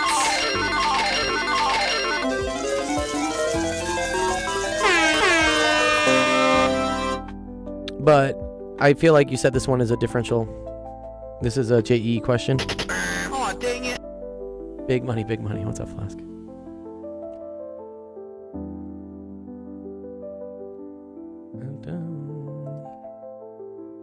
Jeff is lying. The only valid geometry is differential geometry. My name is Jeff. Oh no. Okay. For any positive integer n, let d of n denote the number of positive divisors. Wow. Including 1 and n.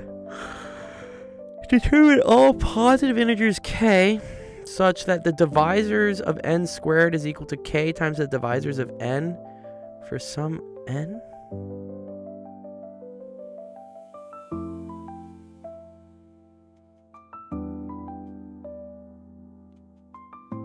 Fundamental theorem of arithmetic may help. I know what the fundamental theorem of calculus is.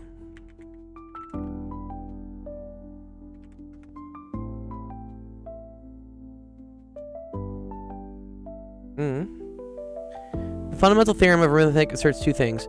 You're able to write 990 as a product of primes. Wait, what? Okay. Sorry. Every integer greater than 1 is either prime or it can be represented by a unique prime factorization. Yeah, okay.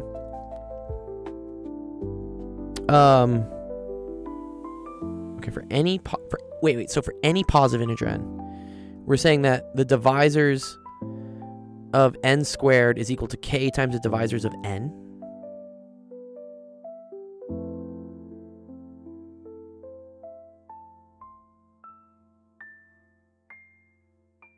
Wait, but then they say like for some n. I'm confused here. They said for any positive integer n, and then they say it equals for some n. So there's only some that these work for. But yeah, what if we used n equals 2? Right? So the divisors of 4 is equal to k times the divisors of 2. Well, the divisors of 2, if you include 1 and n, that's just equal to 2. And so then this is equal to 3. Right? 1, 2, 4. And so in this case, I'd be like,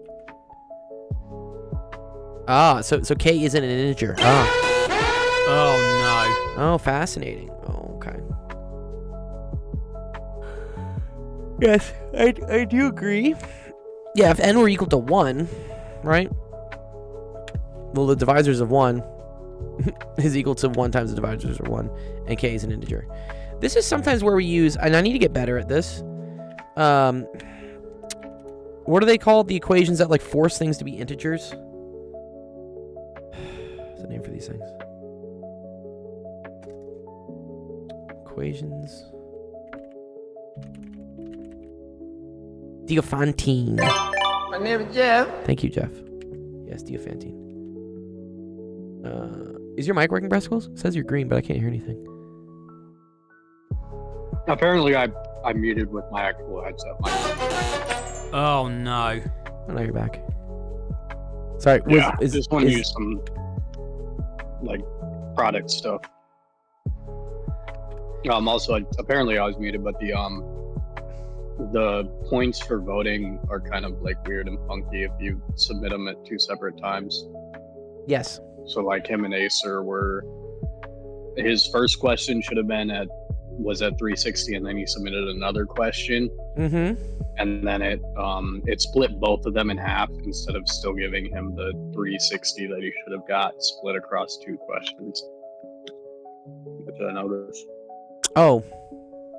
What did it say when Acer submitted another question? It was like at the end of it, like when he because Acer and Euler were the same, like They're the same submission. person. Yeah, so when like the way they were split up time wise, Oh yeah, Euler was getting it just 180, 180, and and getting 60 on the other. Only getting 60. Correct. Yeah. I don't know if it's both really up, but That's what it's supposed to do. doing that. Yeah. Yeah. Oh, It cuts both in half. I get that it's not truly splitting the votes in half, right? At that point, because the rates are different. Yeah. It's just. Yeah. Derivative says, "Isn't this an IMO question?" It may be. Is Breasticles? Is this the one that like ChatGPT like choked on for like 3 minutes? Yeah, this is it. Basically, it started by saying n is in prime factorization, and is the products of prime numbers, and then it just kind of went with that, and I don't know what after that, to be honest. Jeff says, I think k has to be a power of 2. Is that true? Yeah, it says that inevitably it said all positive or all odd positive integers. All odd positive integers. This works for? I guess so. It says that d of n is. Here, Let's try that. So wait, you're saying if like n equals 3, this works? Supposedly. Okay, so if we had d of 9 and d of 3, this would be 2, right? You have 1 and 3. This would be 1, 9, and 3. I feel like this doesn't work because now this is 3, this is 2. K has to not be an integer.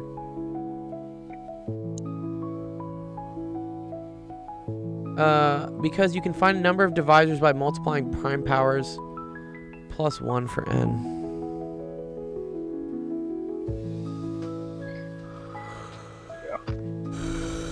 That's what chat gave me.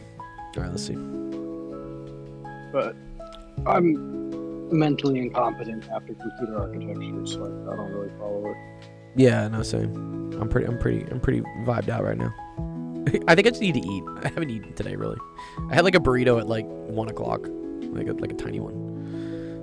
I've been eating some dots, but that's about We've it. been eating Dots. like Dippin' Dots. pretzels. No, the pretzels. Oh. They're really overpriced, but they're really good. Nice. I like pretzels. Okay. K is odd. Okay.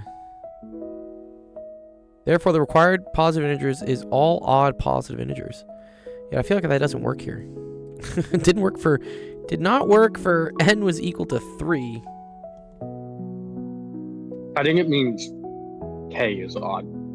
Oh, K is an odd positive integer. Oh, okay, because we said determine all positive integers K. Oh, for some n that this follows. Oh, okay. Got you. Oh, I see. So if I can find a pair of this that works, it's always going to be an odd number. Haha. Let's just try some other ones. I'm just curious. So what if you did 16 and 4, right?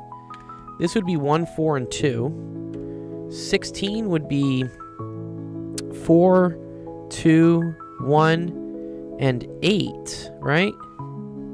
Oh, and 16.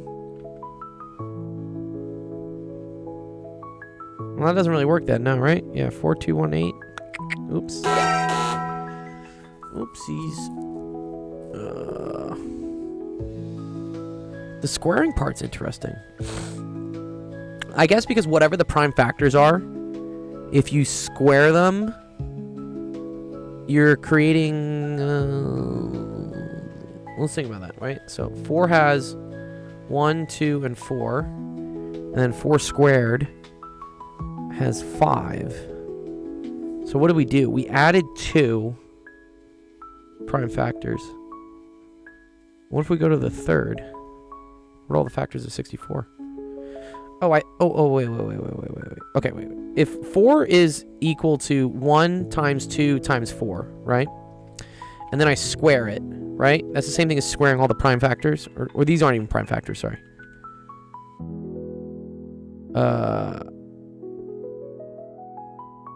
Yeah, sorry. That's this, right? This is the sum of prime factors. It's 1 times 2 times 2.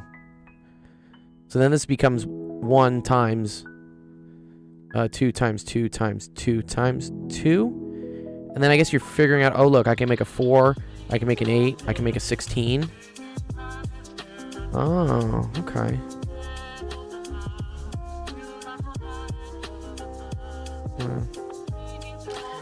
Weird question. I mean, it's fun. I like when people submit like super weird things to my stream. I'll let someone chew on this if they want to in the Discord. I'll just say I'm working this is done. Let's see what else is in the queue. I'm just curious. I have like 2 minutes left, but Brusco, what were you gonna give me? The heat equation with the rod. It's a pretty easy heat equation. Use Okay. the basic separation variable, just like e to the something multiplied by a sign. And then Femvox says, I like that question. Which one do you like? Breasticles or the first one? Find all positive integers a and b such that... Is that 7 modulus a squared b? Is that what that pipe means? Yeah, that thing is a times b squared plus b plus 7 divides a squared b plus a plus b. Oh. The number THY questions, okay. Then Magnus, what'd you have for me? Dude, what? You need a calculator, dude. Dude, what? Isn't that the gravitational constant up there? The 6.63 times 10 to the minus 30 34? I feel like that's G. And then that's square root of 2 times the mass of the electron, I believe. Times 900 times the charge of the electron.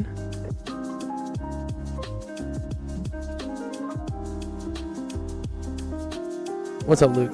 When using u sub, when do you know to solve for x versus u equals something and du equals something?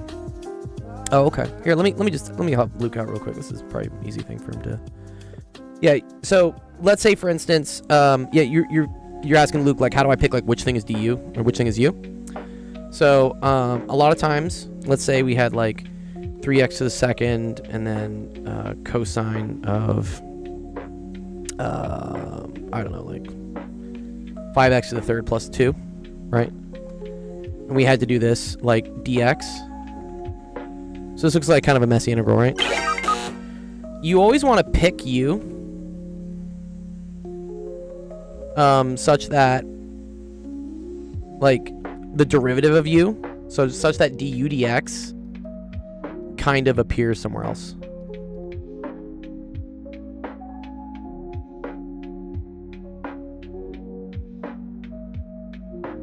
So in this case, I would want to pick this to be equal to u. U is equal to 5x to the third plus 2. Because I know how to take the integral of cosine, but I don't know how to take the integral of cosine of like a bunch of garbage inside of it.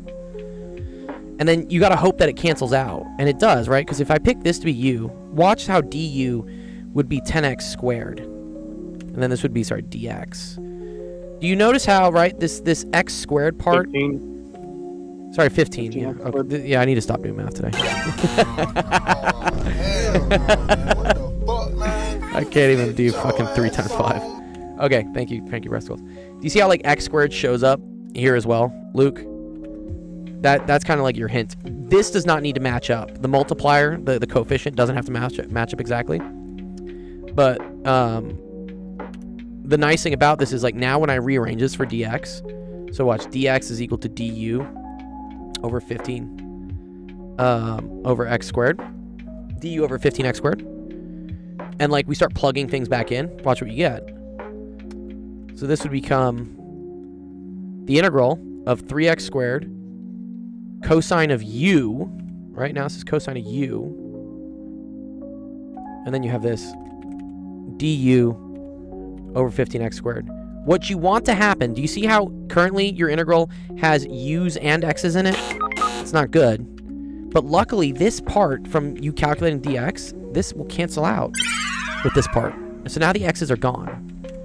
And you're just simply left with the integral of 3 cosine of u du.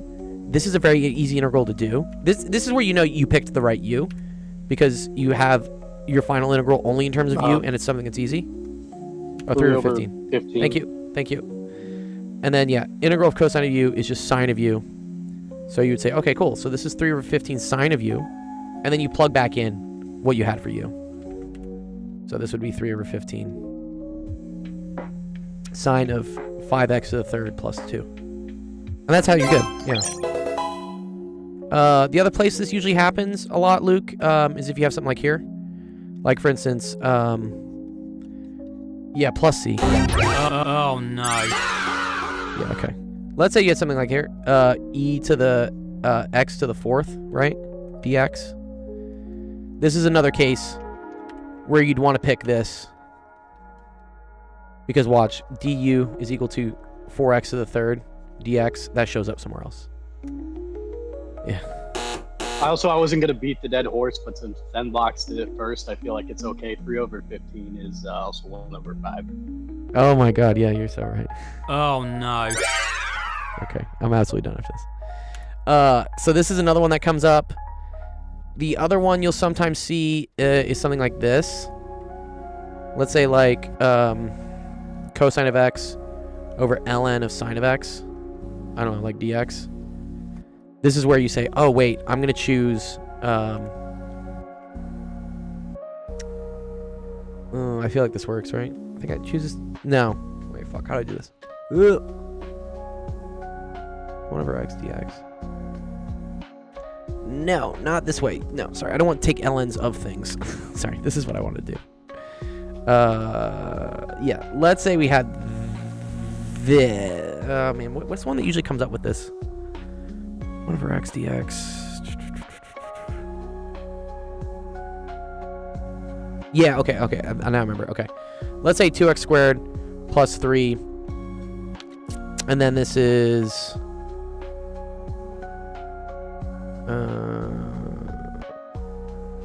well, we need a little bit more things here.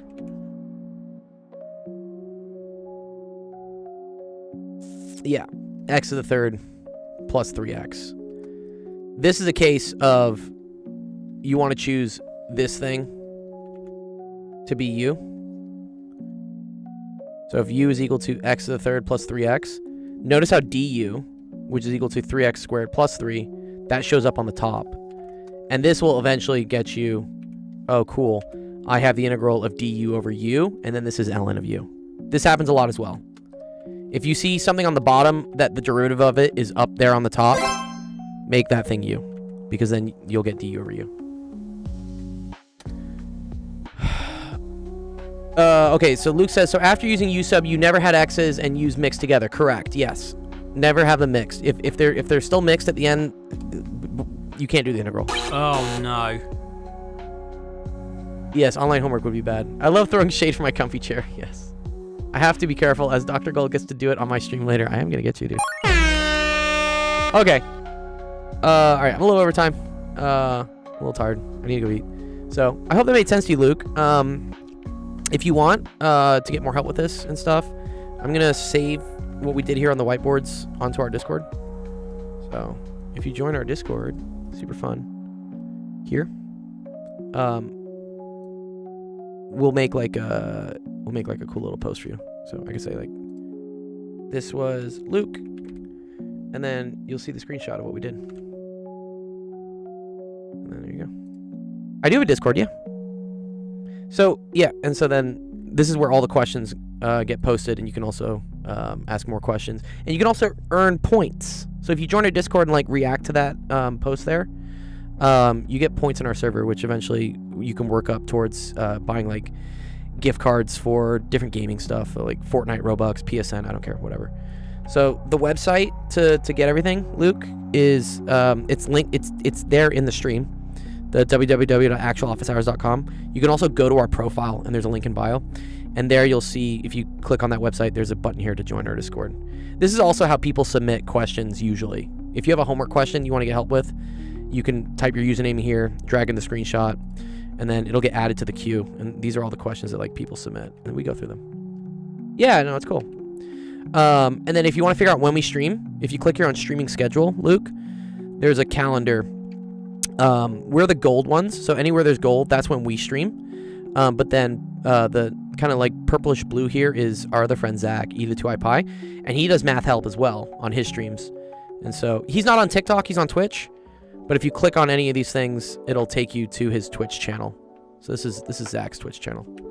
So he'll be doing homework help tomorrow. We'll be back as well on Tuesday.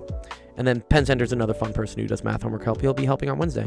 So yeah, go check it out. So it's a whole fun community. I'm not the only person that does this. We're adding new streamers every day. Breasticles is coming. I know, it's gonna be great. One day. He will. It's taking a. Yeah, it's taking a while because I know moving's a bitch, dude. Computer to be the well, I also want my Emotional, damn it! for like my comp sci labs and shit. Yeah. So like, I gotta move that last. You got it. Yeah, I know. It's dude. I dread the day that I have to like move this setup. It's gonna be an absolute nightmare. If you ever want to like see what my setup is, you can hit ! Setup. Wait, I didn't type it in right. No, to ruin the immersion. I imagine you're just in a vacuum. No, this is my setup, dude. This is actually when it's kind of clean. But because there's another monitor down here that I use for like TikTok. Yeah, okay. I'll do an updated photo, but this is in my closet. Wow. Yeah, she generates a fair amount of heat. Okay, nice. All right. So with that being said, let's close the stream out. Thank you everyone for coming to Actual Education Office Hours. I appreciate all the questions you guys asked today. Super fun. Again, if you're just finding us on any of the other platforms and stuff, please go check out our website, actualofficehours.com. You can watch us live on Twitch. Go follow us there. Our YouTube, we have a lot of nice tutorial videos and stuff, and we also stream there. And then, yeah. I do have a teleprompter. That's how I'm talking to you guys right now. That's my teleprompter. Yeah. It was a gift, actually. Someone bought it for me. ChatGPT says, you know. No, I don't put the ChatGPT up there. No, you just like, even just like, you know, how's it going, guys? Yeah. Starting up. That's ChatGPT telling you what to say. Yeah. So this is the prompt up here. That's where all my chat comes in. And then this is usually Discord. This is usually the Discord stage. And then this is all my OBS stuff. And yes, that's my soundboard. So that's the soundboard. That's dope. It's the soundboard. The teleprompter. Yeah, well, teleprompter. It's called a prompter, I guess. Is the official term for it. It's a very cool thing. Anyone who's getting into streaming, it's a super. I think it's one of the #1 purchases, which I actually didn't purchase. Someone bought it for me for my birthday. It was a really nice guy, but his name's Zev. But if you look at the prompter El Gato, that's what it's called. Yes, you see the calculator. I have a gold one. Yeah, that's the red one. I do have a gold calculator. You're cheating on your gold calculator. That's well, the gold calculator is in my my UCLA bag. Yeah, you're right. No one sees that one. Hush. But yeah, if you want a prompter, I think this is this is kind of the one I have. I think it's like $200 or $300. $269. Nice. Yeah, it's very cool. Very cool piece of hardware. Elgato, just everything works. It's great for streaming. Anyways, okay, so that being said, let's go raid someone. Let's go say hi. How about the one on the right? Oh, that's a stream deck. Yeah, that's for controlling all the channels and the scenes and whatever. All right, let's go say hi to someone. Wow, the grand finale. What is Draw Curiosity? Is she on her last parts? She's been streaming for 4 days, I think. Yeah. All right, go say hi to Draw Curiosity. She's great. Or wait, is Monday Night Math on? Wait, one sec, because we did raid her earlier. Sorry. Is Justin streaming Monday Night Math? Probably. Definitely. Where is he? Monday Night Math is... Where's Monday Night Math, dude? What? Justin? It's got to be somewhere. It's Monday. Where is he, dude? I don't see him. Okay, maybe actually. Ooh, this is new. Math happens. Pre-calculus review stream. Oh, go learn some pre-calculus with this guy. Hell yeah. Okay, go say hi to him. Enjoy. We will see you tomorrow. Peace. Not imaginary numbers. Those are imaginary numbers. I see imaginary numbers. Yeah, go heckle him. I think he's a high school teacher. I will. I enjoy heckling high school teachers. All right, cool. All right, peace, guys.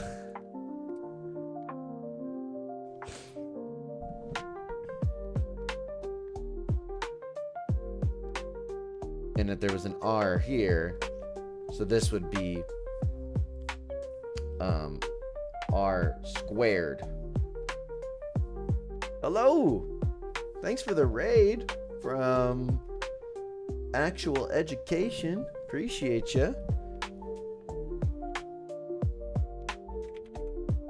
So yeah, we end up with an R squared on all of those, which is kind of interesting as well. But we got the AP exam coming up for AP Pre-Calc, so we were reviewing complex numbers and polar coordinates and whatnot.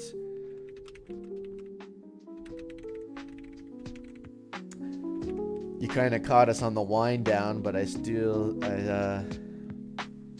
appreciate the raid. AP Physics.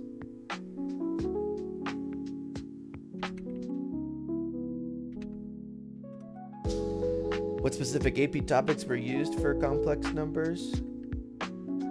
There was a little bit in Unit 1 where like finding solutions to polynomials can sometimes have complex answers. And then the other thing we brought up